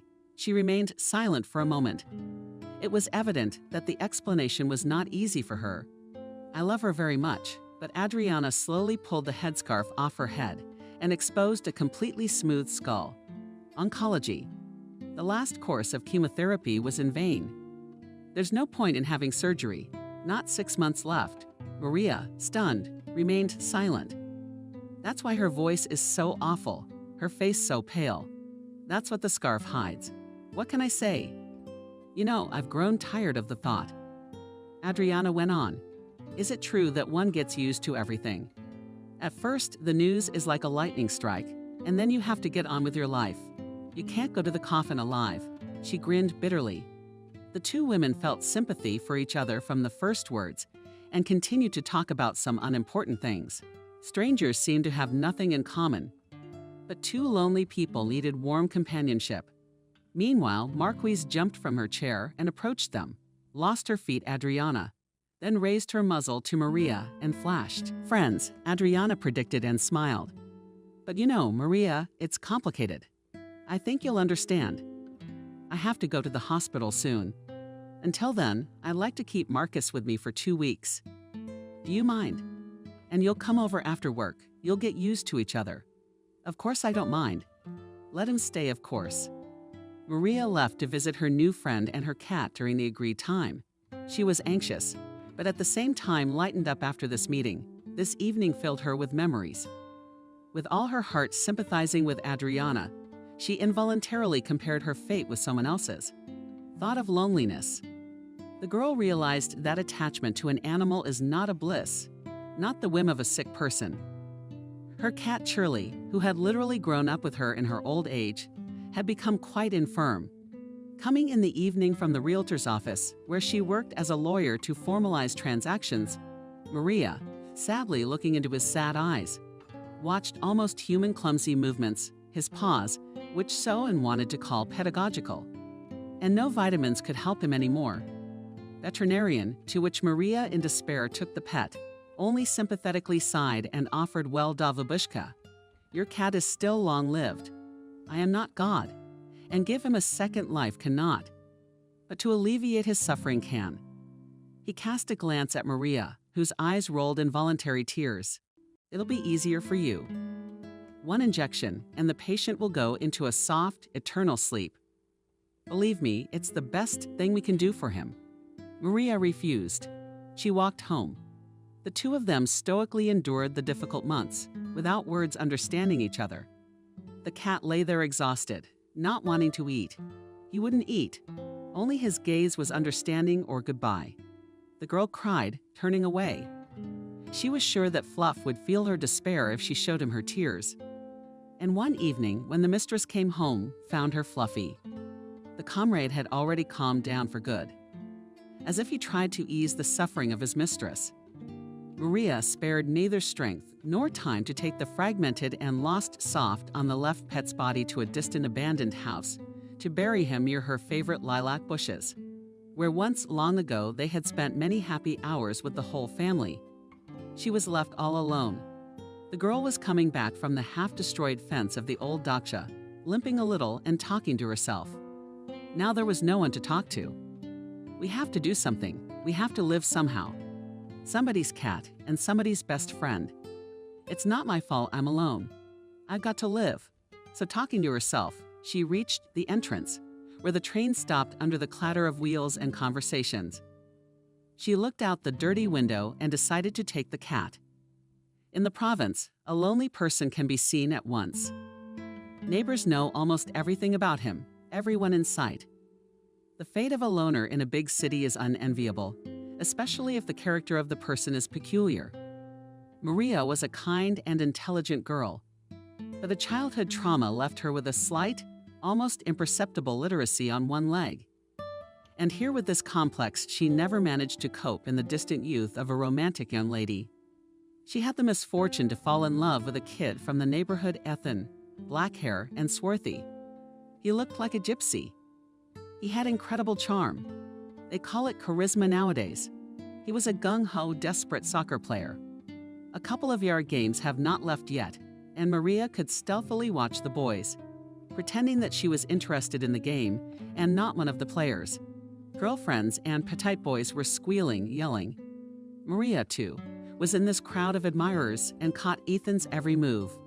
Dark-skinned bodies took off in a run. The boy's supple torso was a source of admiration. Ethan was always surrounded by a crowd of younger kids. He was their idol. I don't know his character or his habits. Ethan. Maria fell in love just with his appearance, so lively, filled with vitality. Boyish face with dark eyebrows, was thin and spiritualized. In moments of play or lively conversation, Maria wanted to stare at him and just admire him. She stood at the window overlooking Ethan's driveway for a long time, trying to track his exit and jump out as if to the neighboring department store for groceries, exactly at the moment when Ethan would approach her house. Too often, she started to get in the way of the boy. At 13, girls still do not know the sense of proportion. What can I do? Hey, you. He called out to her one day, "What's your name?" Maria felt like she'd been doused with ice water. That's the moment when the boy he adored noticed her. But as he noticed, just her temple. She was the one who ran straight home and didn't even cry. Only stopped looking in Ethan's direction. After that, the girl would run through the yard as quickly as possible. If there was a soccer game, Maria never let herself think about men again. Complexes acquired in adolescence often remain in a person for life. Her parents were a late child, and they looked upon her as a child. Not really that, delving into her mental space, her childhood crush remained unnoticed by anyone. And brought up on books, Maria closed herself off in a cozy hallway. Of music and novels of household chores near her mother. "Daughter, don't you want to go to the movies?" Her mother, Wendy, asked her. And our savings bank girls told us a new movie is going on. People are coming in droves. Being aware of the news from her young colleagues, the old lady began to worry that her daughter was always alone. She felt somewhat guilty about the time Maria fell off her bike and hurt her leg. Although Wendy and her husband had then done everything possible for their daughter, her mother's heart ached. Of course, the blame for the aftermath fell entirely on the doctors who sent them home after surgery and treatment, saying it would all go away in time. Working out, sea, sun, and good nutrition will help. The elderly couple took their daughter to the sea as they lived frugally and could spend for the sake of her health, and nutrition was out of the question. All the best, Maria. All in all, Maria was the one unique flower in the family garden. Wendy herself married quite late for the daughter still, and the girl's daughter spoke parents for their good modest accountant, who until 40 years old took care of his sick mother and remained single. The new family took shape. The spouses were completely satisfied with each other. The birth of a daughter was a happiness, unexpected and almost unreal. Therefore, Maria father unconditionally just adored, and Wendy even allowed herself to dream of grandchildren. Having successfully graduated from the law school of the local university, Maria began to work, changed several places. She took root, oddly enough, in a noisy and crowded real estate company, helping employees and clients in drawing up documents and guiding them through the authorities. Screening girls, young boys running through the office, were workmates, but nothing more. Maria was like something out of the last century. Big gray eyes, dark waves, hair, and a tall, slender figure. But the main thing, of course, was in her main movements and manner of holding herself, as if she had just stepped out of a picture of the life of counts and countesses. Hence the coldness and restraint of her kept her from coming too near. She was always on a first-name basis with people. At arm's length, the life of the family flowed peacefully and softly. Parents very quickly, one after another, departed into the next world. Very modest, inconspicuous people who carried their responsibilities all their lives as they should. And when they grew old, just as obediently and peacefully passed away one after another, as if they were tied. So Maria stayed with Pushkin and lived quietly, not suffering from the lack of relatives and friends. After all, there was a good friend from early childhood, and gave her their warmth and affection. Now she had a new relationship ahead of her. Maria ran to Adriana a day or two later. "Hello, Adriana. It's Maria. Can I come by again tonight?" she called before leaving her office. It was always like this. Rada treated her to tea from her meager stock.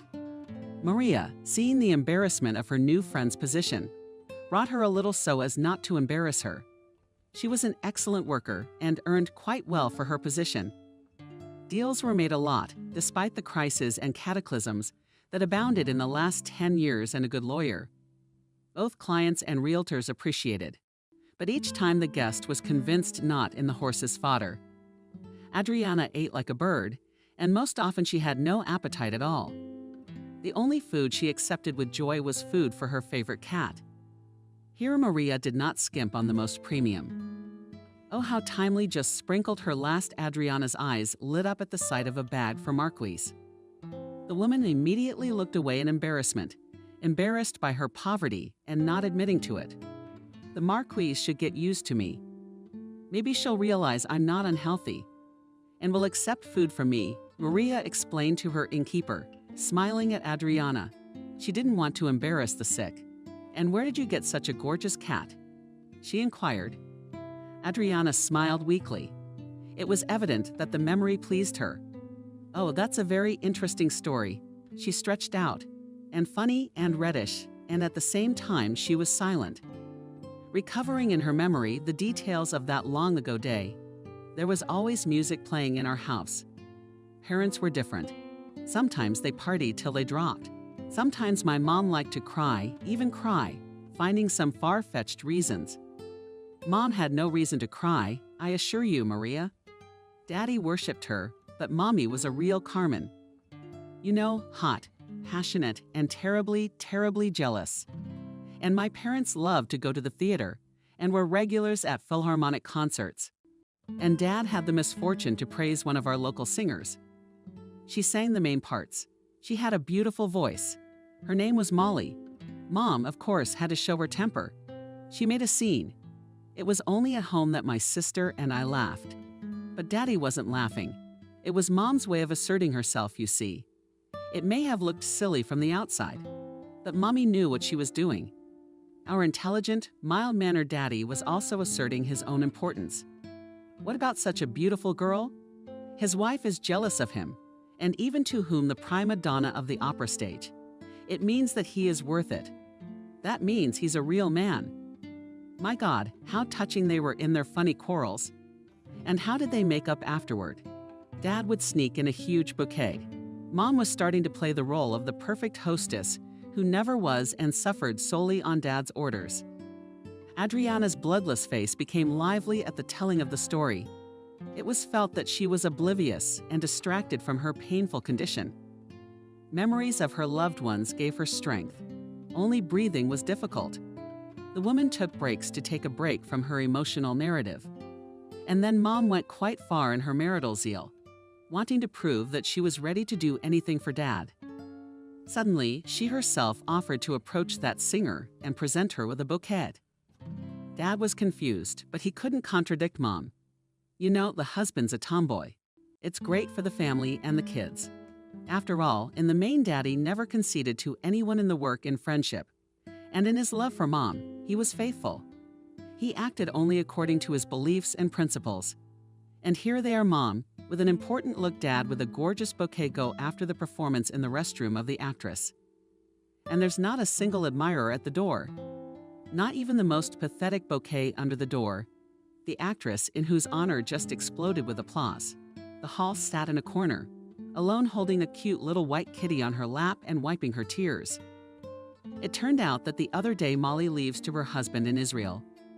Planned her benefit, but the wife of the chief director of mediocrity and envy of nice did not want Molly to receive a farewell ovation. She secretly warned all the servants of the theater, who bribed, who simply frightened of dismissal, and the servants simply put the intended prima, bouquets, and baskets in the backyard. Not only that, intrigue, I hope, after the departure of Warshawskaya to get her role by intrigues, achieved the cancellation of the benefit actress, telling about it completely strangers to her people. Burst into tears on the shoulder of our mother. And the daughter. My God, how is she? How are you?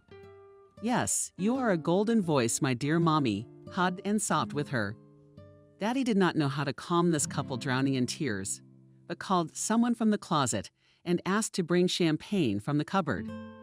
When the parents came home at midnight, and the best friend of the singer's mother, Antu Warshawski, at her mother's arms, sat that same white kitty, and left her a living mascot. A new soulful friend, so we had Marquise.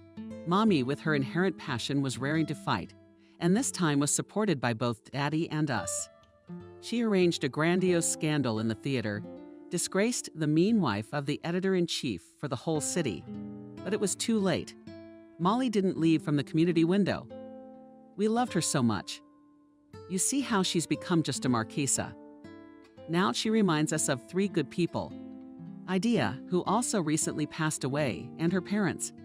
And this is why I love her so much and cherish Adriana. You could see it in her ever-changing breasts and that breathing. But her eyes were shining. A smile never left her lips. It was the first time I saw her so lively, almost cheerful, and I was glad of it. I can no longer provide her with the same care as before. Adriana repented. You see, Maria, it's empty. While I still have the strength to sell everything I had. I want to leave behind a vacant apartment so I don't have to go to the trouble of selling it. You have to face the truth. Are you a very strong person, Adriana? Said Maria, lowering her eyes. Very decent. That's the whole story of our family, said Adriana. The family is gone and the story is over.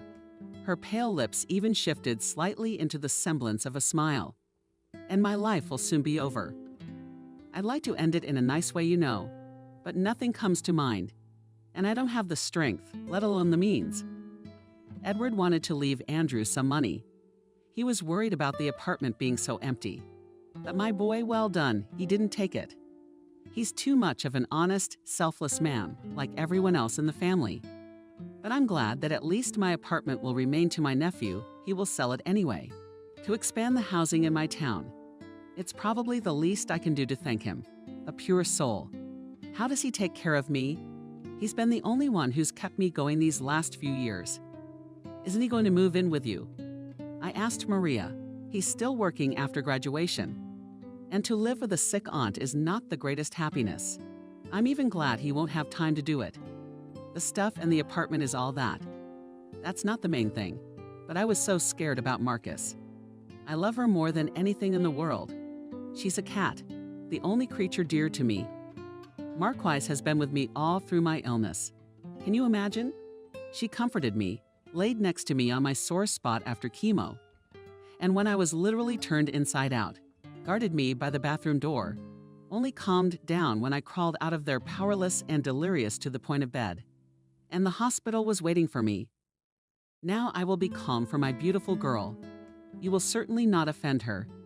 The cat looked attentively at the two women and calmly lay in its usual place, as if it fully understood their conversation and sympathized with them. It smelled cozy and warm. Maria began to approach the cat more and more often, who was already allowing the stranger to pet herself. When people have little time to socialize and all the deadlines are shortened, they get closer much faster than in normal life. Adriana was in a hurry. She wanted to talk about her own. The young girl turned out to be a soulful and attentive listener. Gradually, she got to know Adriana's story completely. Young Adriana came to the city to study. She lived with her older sister and brother-in-law, who were already well settled here, working and raising a sweet son. Adriana adored her nephew's baby, and he reciprocated. But what can be said? But to sit on each other's heads in a small apartment of young spouses, and even with a small child, was shameful. 6 months later, Adriana moved into a student dormitory. Why are you leaving? Her sister resented her. Anna is as thin and white as Adriana. I have hot soup at home anytime. There's a balcony for you. Please, Jacob, you tell her. She addressed her husband, who was as young as she was. He was totally immersed in his favorite job. Not much at home, of course. Technical high school teacher. Not even a school teacher. He was required to immerse himself in 2 areas at once: educating children and organizing scientific work and practice with them. Jacob came tired and did not really get involved in domestic affairs, but the recovery of the body needed, and he in good conscience, admittedly, would be happy to more often visit his favorite wife in the marital bed. And secretly, he was also waiting for his student to move in. It's a young business. Stay. Hold the young husband, but not too convincingly. She did, and I didn't regret it at all. Whoever hasn't lived in such a town is not a student. A girl from the provinces had an easy disposition. She excelled in her studies. But most of all, she was attracted to the section of tourism, in which there were many strong and as cheerful as herself. Boys and girls, especially guys. One of them caught her eye. Tall, a head taller than Adriana herself, mighty blonde. The name Edward seemed strange, but it didn't fit a regular guy with big hands and obviously familiar with a shovel paddle, or even a hunting rifle. And he's like a normal student in general. Quietly questioned Adriana his classmates, as everyone answered her. In his studies, of course, he was diligent and hardworking, but sometimes he would give away an idea. Last week, I offered to replace one tricky thing in the cleaning on the machine, and it worked like a charm. Imagine, even our professor was surprised he didn't think of it himself. And really this one, as he was called by his friends, gave out a proposal, which was so eager to try and practice. Technical University. But even here, such bright heads are not often found. And in the student trial gathered a core of the same thorough, thoughtful guys. No one was surprised when later they stayed together and set up the production of household appliances. During camping trips, it was often Adriana who found herself next to him. Or maybe she was the one who inadvertently fell into his arms. He was so big and handsome. He seemed strong and dependable. In fact, he was. No, he wasn't. The tough guy would stop the newcomer and go to fix a peg for the tent. And that's how he tried it. Took a knife from his buddy and showed him how to pinch small chips and dry wood to quickly start a fire. And when he ruled a sprain with one sharp movement, on the mountain trail along the very line, he became almost a god to her. She had stayed up all night, grateful, remembering the warmth of his hands on her ankle and reimagining his hair in front of her. Her leg ached, but she could still make out his curls. It must be true what they say about the rescue becoming special to the one who saved him. And so it was with Adriana. He was now taking her everywhere. He could call out to her from afar. The hard route ran over your leg today. You hear that? Well, it's axe porridge today. He teased her when it was her turn to make porridge. So gradually, imperceptibly, he became closer and closer. She sang and couldn't believe her happiness. However, she did not give any sign by the end of the hike. The comrades, who noticed their not quite usual affection for each other, began to shout them both these jars. It was exactly affection, because they walked together as if attached to each other. And the two bright heads were always glimpsing each other. When will you call me to the wedding? The sacramental question was finally asked at the end of the hike. Oh really? What wedding? Adriana blushed. Here, lie down, order a cafe and we'll call you there. Edward joked. There was no wedding. What kind of wedding for students? But we went to the registry office. They drank champagne to the guitar, sang, and had fun. Soon, Edward graduated from the institute, and a year later, Adriana and Edward defended themselves, got their diplomas, rented a place to live, and started a modest, as in student life. Instead of a couple at the institute, they worked in their cooperative, as it was then customary to call a private enterprise, no matter how big or small. Edward turned out to be not such a strong technical genius as it seemed in his student days, but he got to know such good fellows who could do incredible things in a couple of days. His decency and responsibility impressed almost everyone who was acquainted with him. And when he made his case for cooperation, many of that old guard willingly went. Their time had come precisely at the moment when industrial production was being destroyed in the country. The adventurism of youth, bringing friends together. An idea. The gusto and fervor were not yet wasted. The forces moved them. How brave are young people who do not assume failure and Oblomov. This ignorance allows them to act without regard to authority. Listen, old man, we're solving a question. You should run up. No one can solve it but you understand? It's a matter of honor, old man. And the old man drove, walked, called back. Even though Edward never promised him anything, never lured him in, he was just a man of action. Talents flocked like butterflies to the light.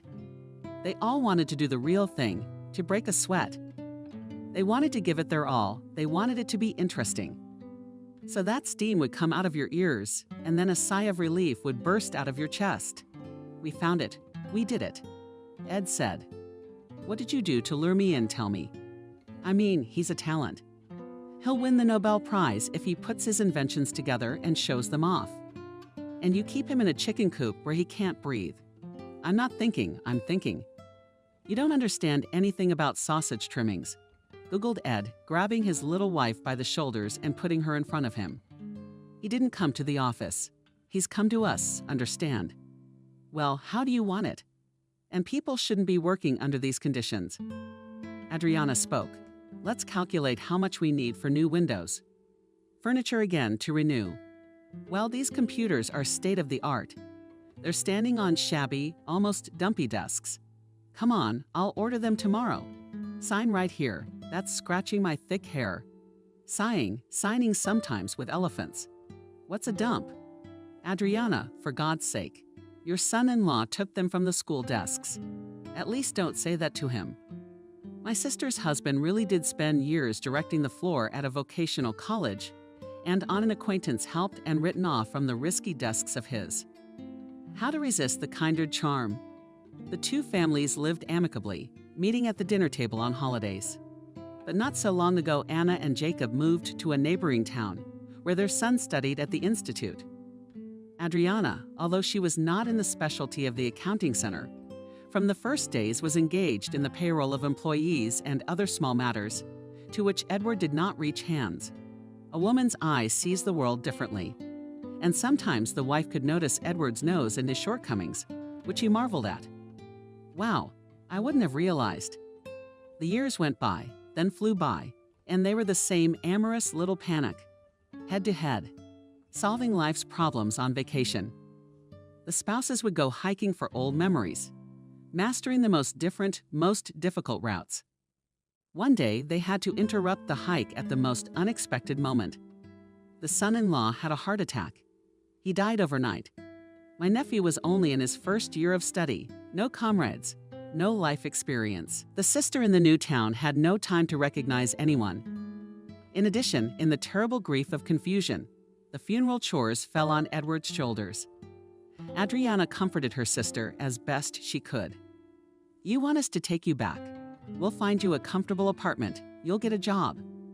There's always a part-time job at Edward's office. You'll be fine, Anna. I can't go back there. Don't you understand? I was in tears. Anna, every time I see you, my heart bleeds for the good times we had. Why did you ever think of moving? He could have worked at his college. Quietly. No, he's got to go into manufacturing. These plans are stressful. And Anna cried again and reread, unable to talk about anything else. Edward had gone home. Business was not waiting. Adriana stayed behind to help her sister and support her at least for the first time. She was well aware that Jacob had no chance of survival. That was what the doctors had explained after the autopsy. It was such a case that a heart defect does not manifest itself in any way during a person's lifetime. And it is impossible to be saved from its manifestation without knowing about it in advance. Anna, however, did not want to hear this. She fixated on unbelievable options to save her husband and blamed herself. She took almost all her sister's worries upon herself and held awake for 9 days as she remained indifferent. Why was Anna saying all this? Would it bring Jacob back? I started crying again. It was also impossible to sort out the dead man's personal belongings in front of her. She would just get hysterical. Adriana and Andrew tried to deal with this burdensome matter as quickly as possible. When did Anna go to the cemetery? She went to Jacob's grave every day and came back in tears. Neither her son nor her sister could resist. How can you keep a man from love? A trifle to the dead. No matter how much I try to help, but everyone must survive the death of a loved one himself. Adriana had work waiting for her. Edward could use the support and care of his wife, and here Anna must come out of her depression in time, and the absence of her sister will only be to her benefit. Otherwise, she will live in her fragile shell of grief, not taking in any worries from Othello's determination and concern for the student's son. If Andrew does not break through this wall between mother and everyday life, then no one else will. That was what Adriana assumed. With a heavy heart, she left her 2 loved ones. But now lonely people, long conversations, and doing things together with her nephew had brought them even closer together. And now Adriana made daily calls not only to her sister, but also to Andrew. Oh, Aunt Adriana, Andrew lamented. Mom is unrecognizable. She's turning into an old lady. Now she's started going to church. Can you imagine? Praying, baptizing. She even smells like someone else's heavy odor. I don't know what to do. They say that daughters often repeat the fate of their sister's mother, Adriana. Anna exactly repeated the death of her husband, drove her into such depression that the woman began to melt before her eyes. The son did not know how to make his mother enjoy life. Moving mother became lethargic, without initiative. Everything was falling out of her hands. Constant gloomy mood and helplessness possessed her. So the weeks dragged on for months. At first, Anna hardly went to work. It distracted her a little and kept her going. But one day came when she simply did not get up in the morning. The doctor, who was called by her exhausted son, gave a referral for tests. But in the morning, the mother lay listless and didn't want to get up. Andrew called his aunt and son-in-law. Immediately, the relatives arrived and were amazed at how much Anna had given up. She was almost an old woman with a faded look, dressed in anything. She spent most of her time in silence, sitting somewhere and looking at herself.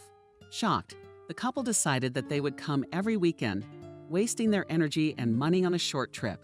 As soon as the work week was over, Adriana and Edward drove to Anna's house, taking her out to a restaurant in the countryside. Her sister even began to smile when she remembered the childish pranks or words of little Andrew. But no matter what her loved ones did for her, then Anna returned again and again to her once again private state. Soon things got even worse. Anna began to fall down on the spot. "Son, I can't see anything."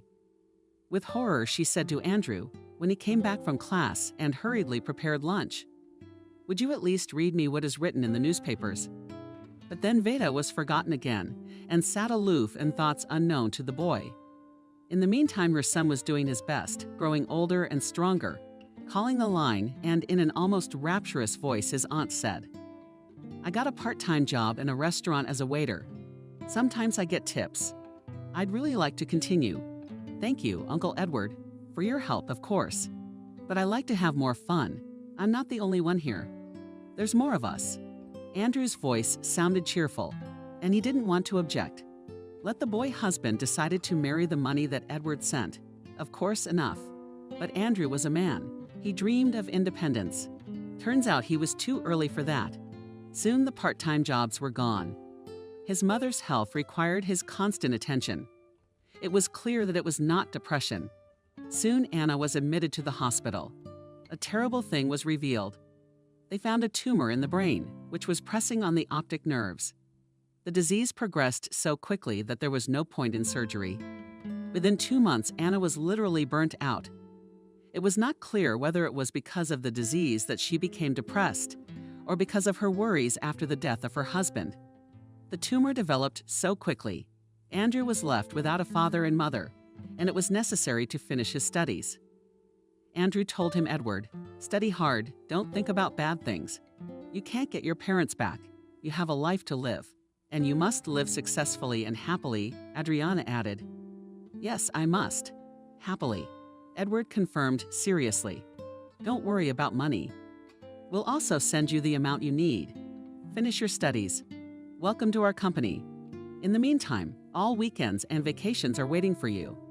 And once again, we'll be traveling with sad worries. Again, the packing up of the closest person. Memorial tables, candles." Adriana found it very difficult. Even more painful for Andrew. Without a family, her favorite boy, so kind, so tenacious, so diligent. "Andrew, it's okay. You know, when kids bury their parents. It's when parents have to lose their kids. That's terrible. So take it for what it's worth. Well, some people have to do it sooner. Some people have to do it later." She kissed him on the top of his head, tilted his fair head toward her, and tried not to cry. If only he had a girl, it wouldn't be so depressing to leave. But no, he'd given himself to taking care of his mother. He had no time for relationships. "Yes, I understand. Aunt Adriana, I'm fine." Andrew calmed her down and hid his eyes too. Now they understood a lot about their mother's and sister's behavior, but there was nothing they could do. Adriana tried as much as possible to give her nephew the warmth he received from his mother. How unfortunate it was for the nephew. The couple had to go to their home. They could not live because of the young man. They could not talk in the evenings about anything but Anna's death. Maybe it was a fatal mistake. Adriana wondered aloud. Maybe Anna should have gone back. At least here, we're already settled, both people and town. Adriana will take her death anyway. Edward said sadly, "You realize that, don't you? She'll wait until you're in the fall. She will deceive, but she will steal the one who must die on this day at this hour. You can explain it however you want." Yes, Adriana understood. She thought again of her mother, who couldn't get over her husband's death. Her parents were not a quiet, friendly couple. Their relationship was reminiscent of Italian movies. The jealous mom was always suspicious of her father, calling back to work if he was running late. The father was patient and silent for a long time, then he exploded. The girls, Anna and Adriana, would cover their ears. Then the parents, as if nothing had happened, decided to go to the theater, to visit or to a banquet, quickly packed up and left for the south, entrusting their daughters with an independent existence. The girls laughed at their parents' eccentricities, because they knew how they adore each other's first words when Dad returned from work were, "Where's Mom? Is she home?" Mother, taking off her shoes in the hallway, already asked, "Where's Daddy already come?" And when the father fell under the car drunk, slack-jawed, the mother barely lived without him for a year, then quietly died in her sleep, not giving trouble to her daughters. It seems that with the death of her husband, she completely lost the source of life, did not raise her voice, did not show any passion, and was a smooth, boring aunt. And she hadn't even retired yet.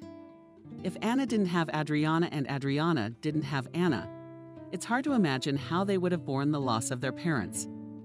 Everyone. Sisterly attachment is stronger than the closest friendship. After all, sisters have known each other all their lives, ever since the youngest of them was born. And now Adriana's nephew, Andrew, was second only to her husband. Adriana herself was not given a child by God. In their youth, the couple did not suffer about it at all. They had enough of each other's company. They were never bored. So many interesting things around, so many topics for conversation and discussion. The most interesting thing was that they were together or near each other day and night. But never did Adriana have the urge to move away from her husband of what is called long married ladies to take a break from him. Apparently Edward felt the same way. "You're not bored with me?" Adriana asked him. "You've got such smart men in your office. I'm not much good." "You have such smart men in your office." Edward laughed. "And I'm not so good here either." He would approach her with rags, blonde hair, and say, "How much paint waste at other wives to paint gray hair, and we save money. And the main thing is that it's forever. Where will we spend the savings?" The wife was picking up on it. "Come on, Andrew, let's buy something fashionable. Let the girls hang on him." "Let them." Edward waved his hand. "Remember, I had sneakers and fancy jeans. If it hadn't been for those clothes, you wouldn't have interfered with me." And they kept teasing each other and goofing off. It was like it hadn't been years since they'd been romantically in love. Life is just as beautiful despite the time. Sunshine, green trees, mountains if you drive a bit in the right direction. When Adriana decided to take her women's health seriously and try her luck.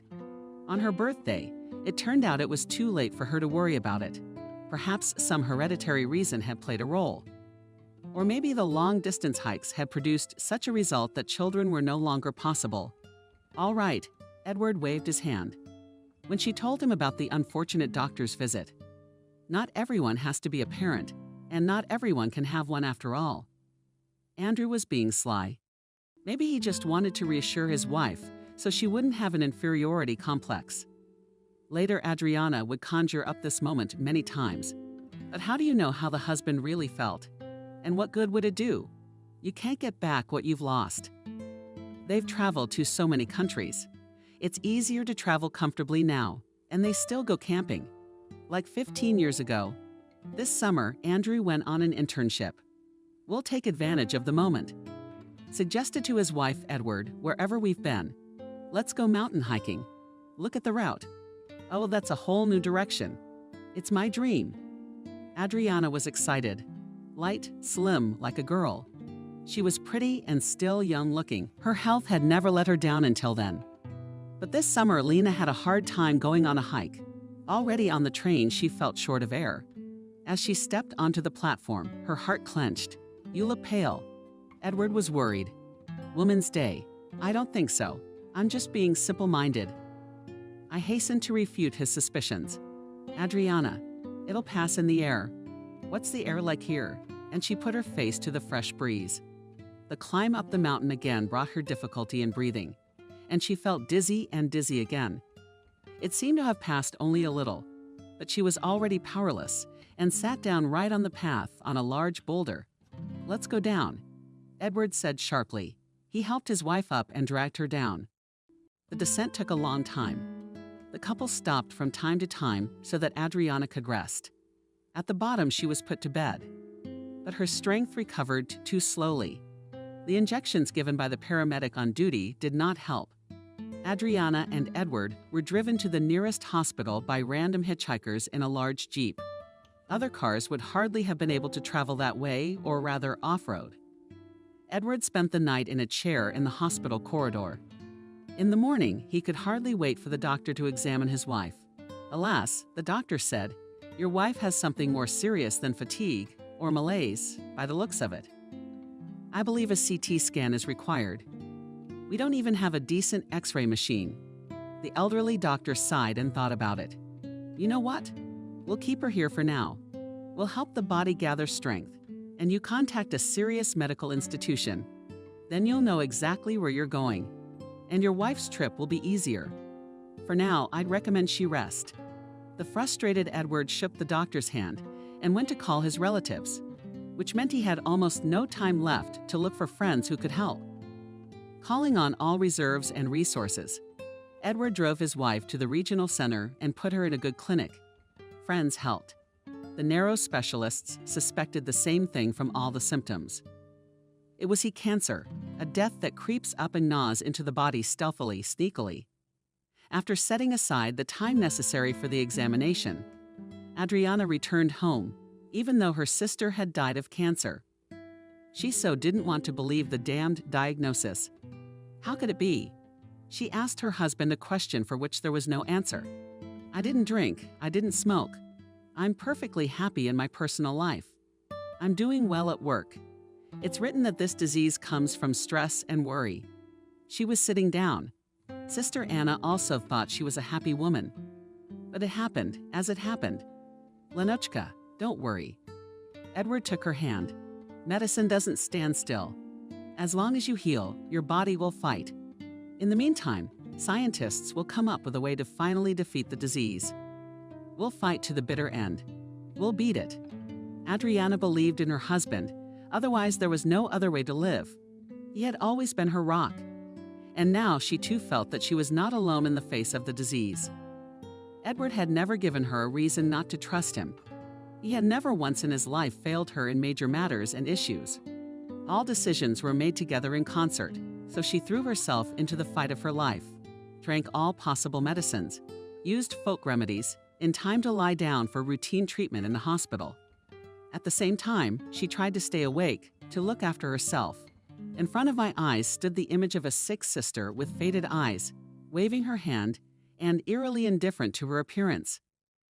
Adriana loved her husband and wanted to remain for him as desirable and sweet as she had always been. She believed that together they would conquer the disease. Edward was touchingly patient, with her dragging through the hard and dark days. When the disease worsened, weeks of remission came quickly as she took walks, watched movies, read books. Every minute she felt her husband's care unfailing and not intrusive. And then there was always her beloved Marquise nearby.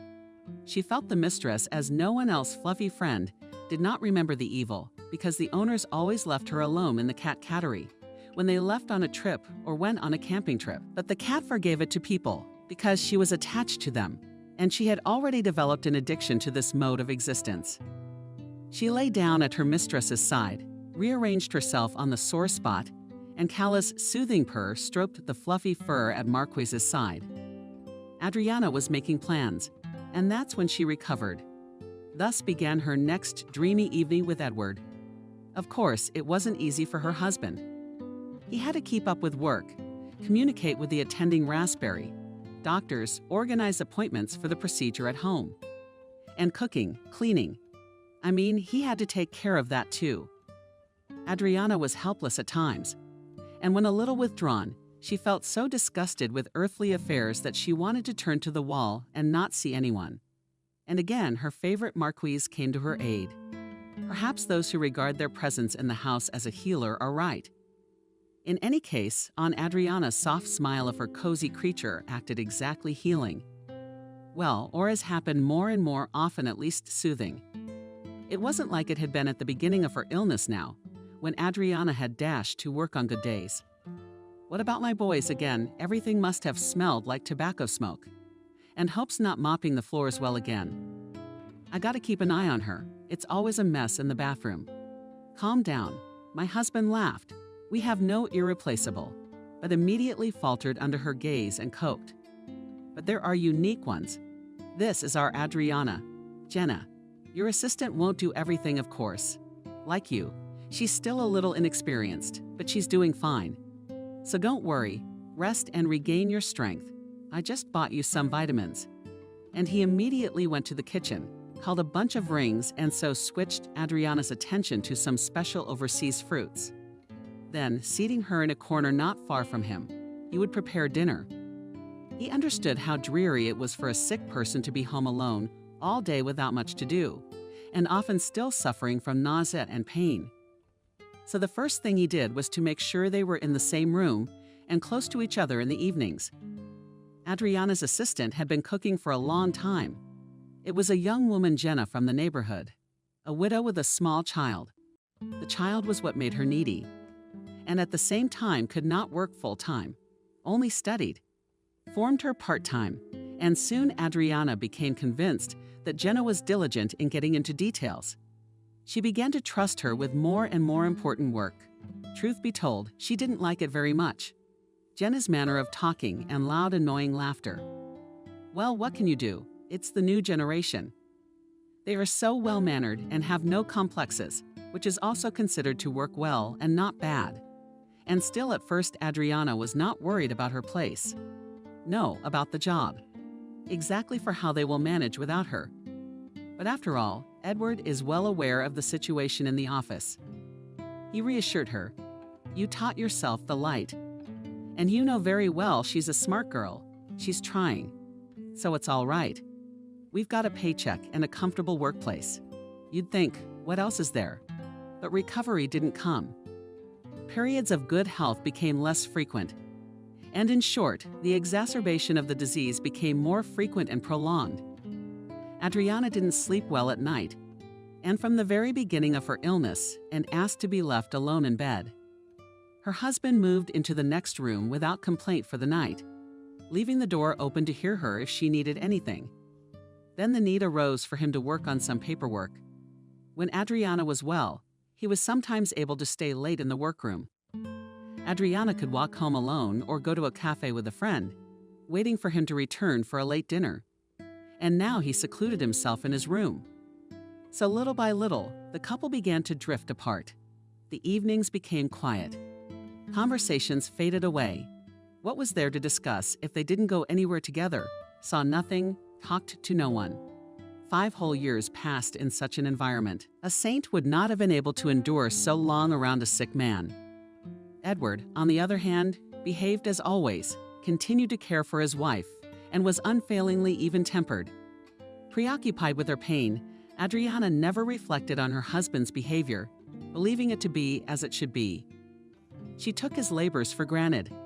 Sick people are so often selfishly blind to other people's problems. Increasingly, she had to resort to sleeping pills and painkillers. Edward had long ago also handled these himself skillfully, like a professional nurse. Adriana had loved his big, warm hands since her long-ago camping trips. They were the skillful, strong hands of a master of the slain man. Yet the strength in them was special, gentle.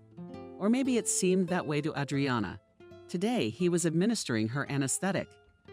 After the injection, the patient lay quietly, turned away as always to the wall, covering her eyelids, listening to what was happening outside.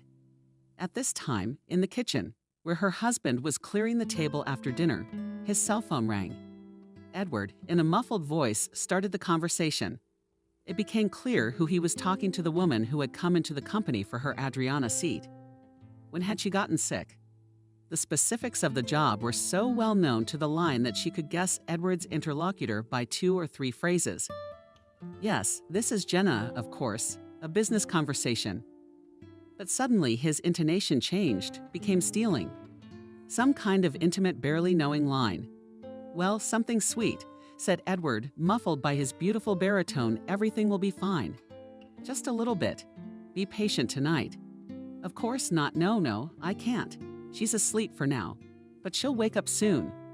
"What are you doing?" I almost shrieked. Edward immediately lowered his voice almost to a whisper. "I'll see you tomorrow morning." Kisses. Adriana couldn't understand what this conversation meant. But everything is clear and understandable. Her husband, and it is an uninspired young relationship. But does it happen like that? How is it possible? This is her husband's own, the only one, the first and the last. He's caring and attentive. It's perfect. Adriana didn't bat an eye herself. Her temples pounded. Caring, attentive. Perfect pretended to be asleep until her husband retired to his room for the night. Then she gathered her strength with great exertion, trying not to make noise, dragged from the mezzanine suitcase, with which once in the happy days of the two of them went to Europe. Her husband was breathing evenly and quietly in the next bedroom. She knew his habit, just put his head on the pillow. He sleeps like a dead man. Already calmer, she gathered his things and neatly stacked the suitcases on the in advance took to the kitchen. An empty one for now. I knew that a full one wouldn't lift him, and I couldn't carry it. Looked around once more the closet shelves. But I think I've packed all the essentials. Till dawn sat in the chair, either in oblivion or in half-drama. But I had no strength to think about what was happening.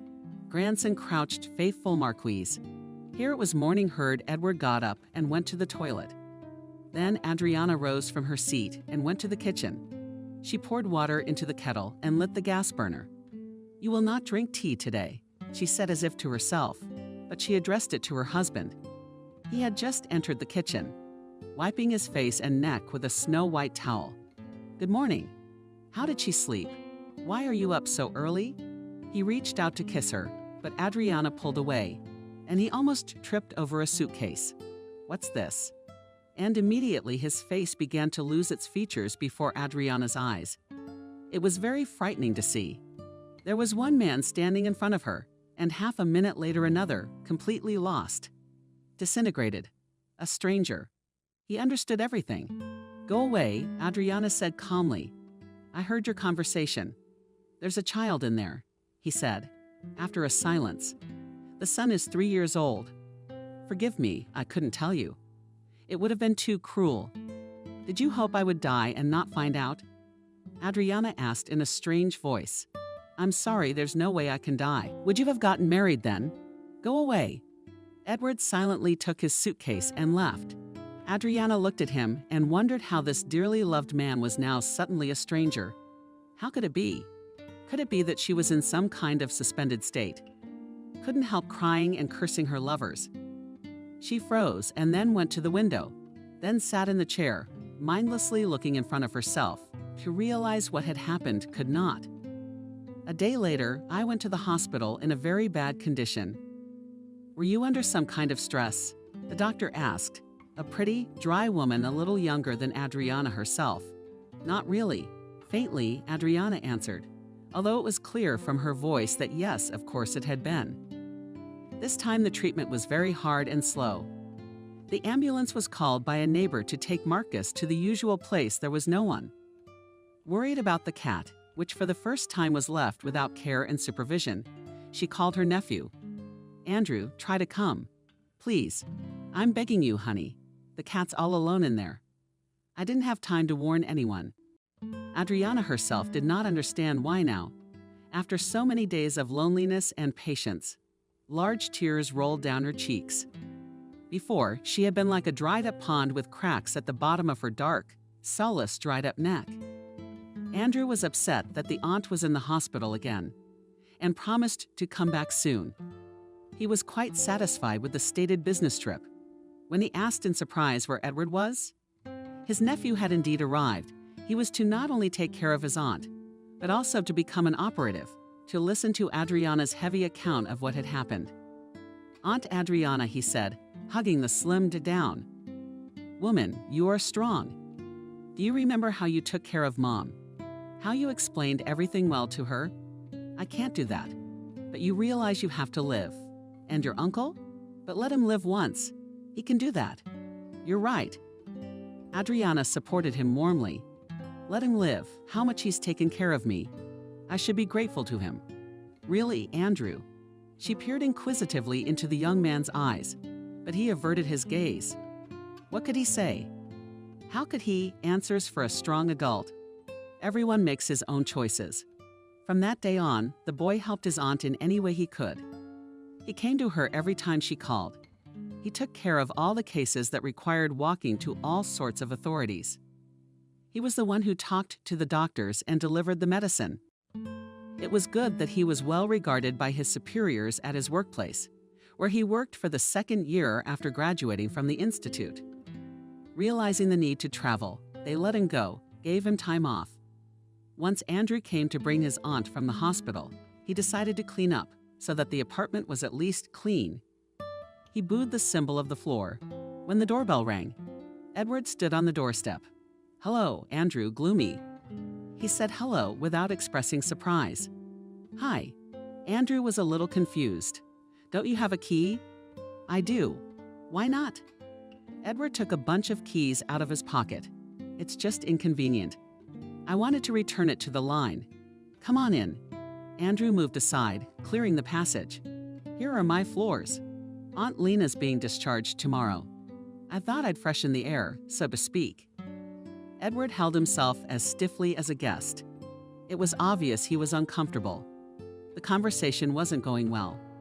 Meanwhile, Andrew put a kettle on the table, put cookies, butter, and tea on the table. Having poured it into cups, he moved the guest and made an inviting gesture. Come on, let's drink tea. All his movements were practiced. Taking care of his mother had given him the skills of housekeeping. The boy got it. Thought he was still on the prowl himself. And here I am. The boy looked at him uncomprehendingly, but his gaze was so bright and guileless that Edward didn't realize how he'd spoken about it. You may judge me, of course. He began. Yes, I am a traitor. Adriana is my only love, but it just so happens that this woman. He hesitated, but he didn't call the light by name. Turned out to be pregnant, a chance encounter, fleeting. But she wouldn't let me rest. You see, she wouldn't say a word, but she kept looking at me like that. And I was tired. I got weak. It just happened. Andrew listened silently, keeping his eyes open as Edward sighed heavily and clutched his head with both hands resting on his knees. And then my son was born, and that was it. I couldn't leave them. It's 3 years now. They sat in silence. Then Andrew said, Uncle, I'm not your judge. You've always helped me. But I know one thing for sure. Aunt Adriana would never have left you. 5-10 years of her whole life, she would have been with you. I know, Edward almost whispered. I know. That's why I don't apologize. It's hard. Rising from his chair, he put the keys to the tea beside the cup without touching it. Maria listened to Adriana and realized that she didn't want to remain so lonely by her old age. She already wanted to leave this empty apartment, to start living in a different way, to be light at heart, light in the house. She sympathized with Adriana with all her heart and was ready to help her. And so the day came before the trip to the hospital. Adriana had warned her in advance, and Maria came in the evening with the clear intention of taking the cat home with her. Adriana had also prepared in advance. Maria. Marquise got used to her a long time ago. And here is the rest of the food. True, I haven't been out lately, so it's not much, but I think it's enough for a couple of days. And these are the essentials. These are our Marquise's favorite toys. She put a ball, a rubber mouse, and a couple of other things next to it. The woman says a long goodbye to her pet. She whispers softly in her ear. Only she can hear the words. Then she let her go, and Marquesa silently climbed into the carrier. Well, then we're off, Maria said.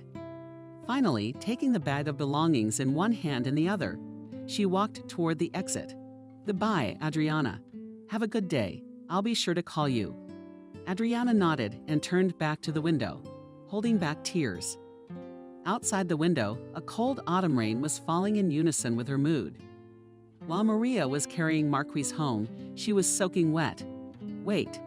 The bus in the rain wasn't very pleasant either, so she decided to do the easier thing. She walked. It was warm and cozy to dry in her apartment anyway. Letting the cat out of the carrier, she said, "Welcome to the new home of Marcus. Now you will be a mistress here to keep order, catch mice. Remember the main thing to remember." Caressing the cat affectionately, she lowered it to the floor and went about her business. She hung up her wet coat and scarf and put her shoes on to dry. Marquise sat by her things at first, then slowly she began to settle in. She walked around her new home for a long time, looking in all the corners. She did it all in silence. She slept on her own bed, which she had given to Adriana, and from then on she slept only on it. In the morning she went to work. Maria poured her food, poured water, and punished Marcus. "You stay for the mistress." Agreed. "If anything, my dear, not to me, all by." And left. The new resident got used to the apartment and the mistress not immediately. Maria didn't know how the Marquisa behaved during the day alone in empty rooms. She would go to her office, return early in the morning and in the evening. Always worried. How was Marquesa without her? Does not yearn for the former dwelling on his native mistress, worried about the health of the cat. But coming in the evening, she made sure that she had eaten a little, but enough not to starve and lose weight. She sighed, then cleaned the litter box and took the white Marcus in her arms. "You're my good sweetheart. I know this is hard for you.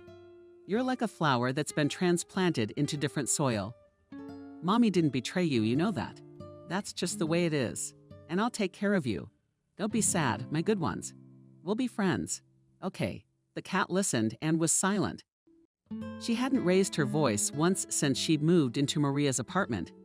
It was strange, confusing, and scary. Maria was worried. Then she decided to calm down and wait. Since the cat was healthy, she didn't show any signs of anxiety. "Why are you so quiet?" I asked. She strokes the soft fur. "That's the kind of Marquesa you eat. I promise you will visit your mommy Marquesa. You just don't get upset." Maria called Adriana several times at the hospital, then sent pictures of Marquise. The woman was very grateful to her, but her voice grew quieter and quieter each time. Several months passed, and then one day close to spring, Maria's call was not answered, nor the next day. Then a man answered the phone. "Hello. Are you calling Aunt Adriana? She's in the hospital. This is her nephew, Andrew." Maria almost shrieked. "This is Maria, a friend of hers. I know she's in the hospital. She's not well." "Hello, Maria. Auntie's gotten worse. She's been unconscious for 2 days." Andrew's voice sounded depressed. "And you've come for a long time. Will you be by her side?" Maria shuffled from foot to foot excitedly, and suddenly had a very strong desire to help Adriana. "I took a vacation. Auntie has no one but me," Andrew explained. How could he know that Maria knew about this detail of Adriana's biography? And Maria made up her mind. "Andrew, will you let me visit her? Let's get something for the doctors to let me into the room. It's not like I'm a relative, and I need to see her, reassure her." "Well, let's try." A little confused from such pressure, Andrew. The girl realized that arguments are necessary. "You see, I have a cat, Adriana Marquesa. I would like to calm her down, tell her about the cat, explain that everything is all right. Maybe it would make her feel better." "Oh, that's what this is about." Andrew was pleased. "You're the girl with the beautiful eyes and the kind heart. I got a reply. She told me about you. Come tomorrow between 2 and 5. I'll tell her you're my fiancé." Maria was embarrassed and confused at the same time. She hadn't expected such compliments, so she could only say, "Thank you until tomorrow."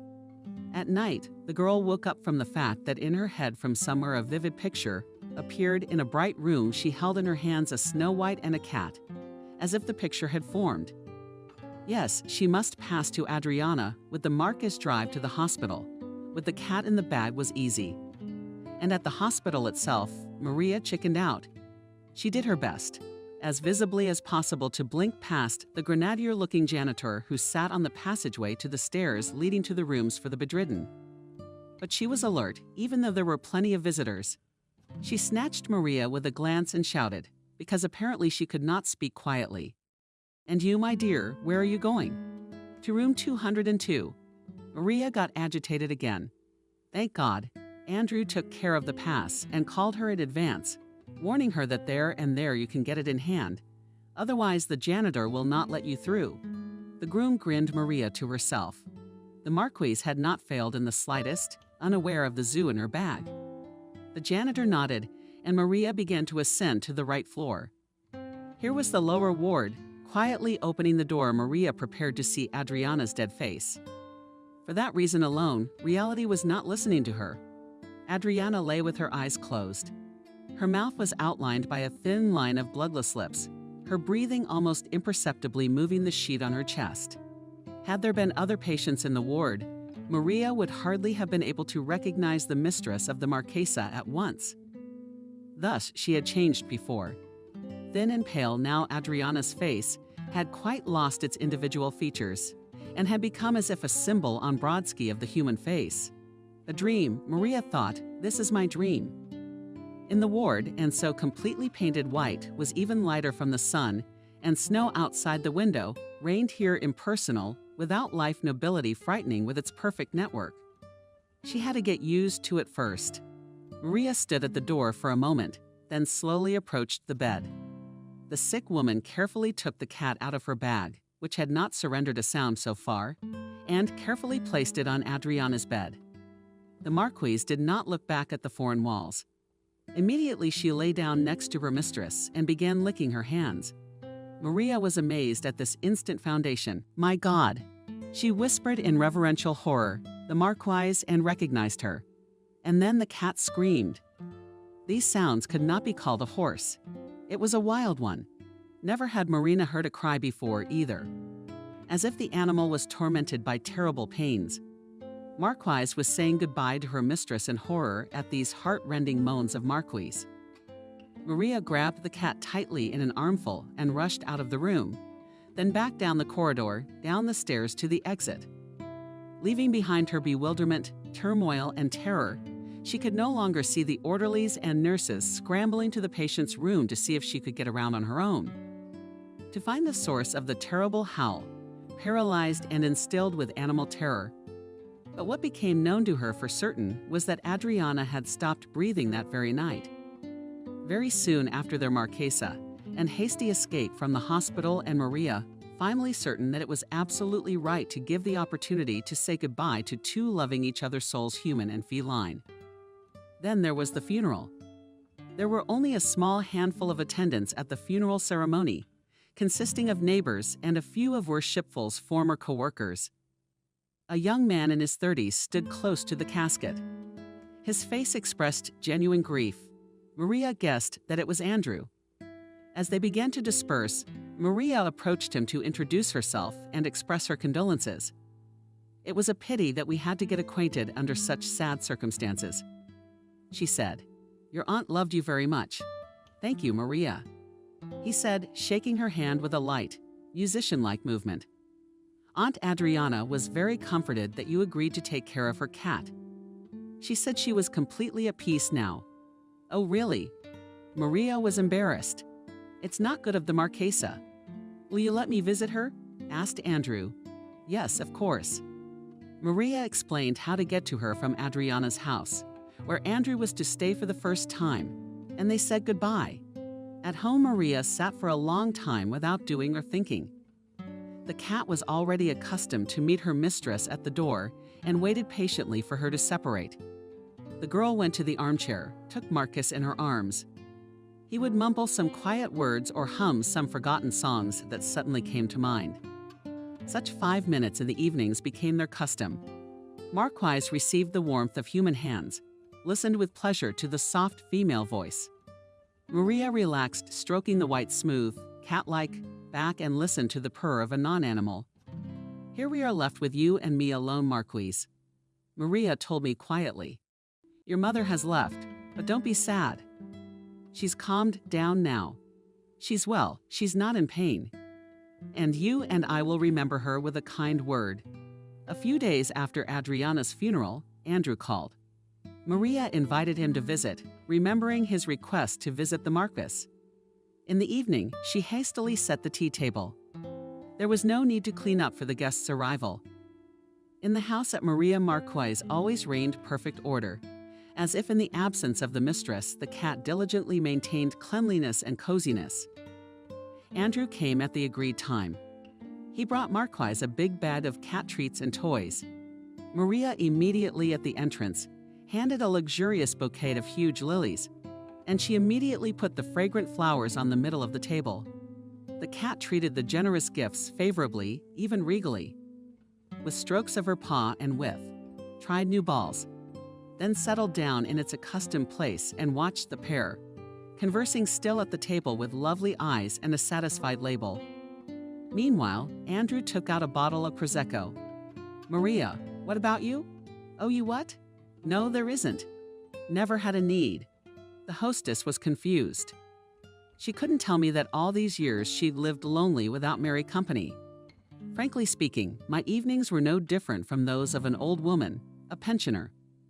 Meanwhile, at work she was quite sociable and was quite attractive. "No way," said Andrew. "Decidedly, the straight line will be drawn. Problem solved. The bottle simply must be opened and drunk. I can't afford any weakness today. How can one not drink good wine with such a beauty on their first meeting?" Maria is lively and cheerful. America has introduced more and more new tools. Try a fork. Here's a knife. Oh, wait. I have a screwdriver.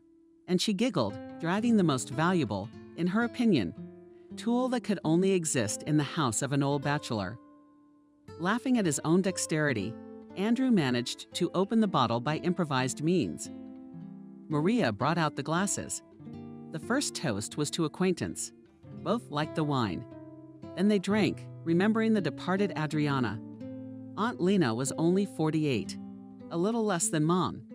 Andrew said sadly, "She was my mom for the last few years. She called every day, sent me money, even clothes. She and Uncle Ed bought them for me without me. Aunt Adriana accurately guessed my size and my tastes, Edward. He was at the funeral." Maria asked. "No, I didn't call him." But their mutual coworkers said that he was away with the baby for some kind of baby checkup. You know, Maria, Aunt Adriana didn't say anything about him at the end of his illness. But I think she forgave him. She loved him very much and thought he deserved to be happy with a son, at least in his old age. I guess I'm a maximalist. I can't forgive Uncle Edward. I talk to him whenever I get the chance. I'd even understand to some extent what he did. But you know, Aunt Adriana, she was all straight and honest. No secret criminal anywhere for any money. She should have been happy from start to finish. But it's a cursed disease. I'm sorry we met her so late, Maria replied. I've always dreamed of having a friend. Adriana is older. All the more reason for me to be good to her. Oh, you just didn't see her, young Maria. She was like a light that lit everybody up. She was bright, you know, and she still had a wonderful life. Really, Maria looked up to him. And from what you remember, she gave herself to life to the fullest. That's great. But I always wondered if she was alone. I mean, she had friends, comrades, from way back. She remembered them so warmly. I didn't feel comfortable asking about it. But it was her choice. Maria, Aunt Adriana is a person with a great sense of dignity. Andrew spoke of Lena as if she were alive. When she got sick, she deleted herself from all social media. She stopped even answering her cell phone. She was determined she wasn't going to overshadow other people's lives. Let her friends not see her helplessly weak. And it was only for me that she had to make an exception after chemo. We've always been very close. How could she do without support? It was physically impossible. Andrew confirmed that he would be selling the apartment in 6 months. By law, he was only entitled to it after that period. But today, they felt so good that they didn't want to talk about business or anything sad anymore. Andrew and Marina sat up until almost dawn. It seemed to both of them that they had known each other for a very long time. It was amazing how much they had in common. Movies, favorite songs, poems. They even liked the same writers and poets. Saying goodbye, Andrew suddenly kissed Maria on the cheek. In the afternoon benefits during Maria's lunch break, he called her again. Maria, I was urgently called to work. I'm leaving tonight. And I was so looking forward to meeting you today. What can I do?" He said pitifully, "So let me come and see you off." Without a second thought, Maria blurted out, and she was very surprised at her own determination. Andrew rejoiced. "Really, I wouldn't dream of coming. Come straight from work to my apartment. We'll have dinner together somewhere, and then we'll go to the train station." The evening was very short, but as wonderful as the previous light dinner. Farewell at the train station. And now Maria is home. Caring Andrew himself called and paid for a cab, so that the girl would not be alone on the deserted streets at night. A goodbye kiss completely turns Maria's head. "Marquesa, what shall I do?" said she to her shaggy-haired friend. "I like him so much. How can I live alone now?" Marquesa, reproachfully held in her arms, indignant. "Do you have me?" "Oh, you do." Maria's one life was now filled with a great bright feeling. She joyfully got up in the early morning, looked for her cat, ran to work, completely forgetting about her affairs. By the way, she used to exaggerate this flaw of hers. So Maria decided, looking at herself again and again in the big mirror in the hallway. Even though Andrew was not around, she was still expressing and expanding herself every day. She had to look 100% every minute now. And he called more than once a day, and their conversations were full of those hints, those innuendos that truly bring two people together. They had a life together. They're in the cloudy, ephemeral space that gives air to existence. Maria imagined Andrew beside her. Yes, not handsome he is, but so good. With his gorgeous smile, with his quick movements. And most importantly, he treats her so carefully, as if she were made of something beatable. Vasia anticipates her every move. One sunny and June day, the doorbell rang, expecting no one. Maria in a kerchief and an old robe came to open the sudden guest Andrew. Maria was confused and overjoyed. And here I am. She entered the room in which against custom reigned chaos. Maria decided to paste the wallpaper and freshen things up. In the back of her mind, she was waiting for Andrew to arrive. After all, it would soon be 6 months since Adriana's death. He would have to inherit the apartment. "Now I'll think of something for breakfast," she hurried after the first greetings. "No, Maria, I'm not going to let you do anything on the day I arrive. Get dressed. We're going to a nice place now." They left everything in the same disheveled state and went to a cafe owned by an old acquaintance of Andrew's. Juicy steaks, sparkling wine, fruit. Maria enjoyed everything and marveled at how much pleasantness and pleasure there was in life, and why she thought it wasn't all for her. Andrew opened to her small joys, but also became her great joy. "Do you like it?" he asked Maria lovingly, looking into her face while chewing grapes. Maria only mooed amusedly, showing that she was at the peak of pleasure. Andrew's visit had a practical purpose. He was going to sort out the paperwork. Maria's help in legal matters was just the right thing for him. In the afternoon, they worked well with the papers, made a plan to sell Adriana's apartment. "Honey, you may be wondering why I don't want to move there myself and live next to you," softly asked Andrew, removing from the branches of hair from Maria's neck. The girl was embarrassed. She actually, in the depths of her soul, had been melting the hope that he would do exactly that. And now she suddenly pictured him in the empty corners of the rooms where Adriana had spent so many sorrowful and agonizing months waiting to die. The hopelessness. Everything within those walls had been written by her. Sterile, even the apartment was without life. And despite the light from the large windows, the eerie feeling was so palpable that she didn't notice herself shrieking. No, Andrew, don't live there." He understood her impulse, for that was why he did not think of Adriana's dwelling as his own. "No, Maria, we will live quite differently. I'll do everything for you as you want just now." Maria was afraid. "But it would be worthwhile for a start for you," he poured over the courtier's sea in America, laughing at her confusion. "To marry me." Maria laughed. He waved his arms. And now he was already twirling her around the room, and she was laughing, hugging him by the neck. Scraps of old wallpaper were flung into the air too. And this strange salute was happening all by itself, in honor of their happy future union. On the window away from this ugliness sat Regal Eye White Cat, and condescendingly Axe began Whiskers. What children these people are. In a few months, the young people bought a wonderful house and moved far away from the noisy city. Every evening, Maria had tea in the gazebo near the house. Andrew turned on the speakers and the couple listened to music. Magnificent Marquise always lay in the arms of the new mistress and peaceful purring.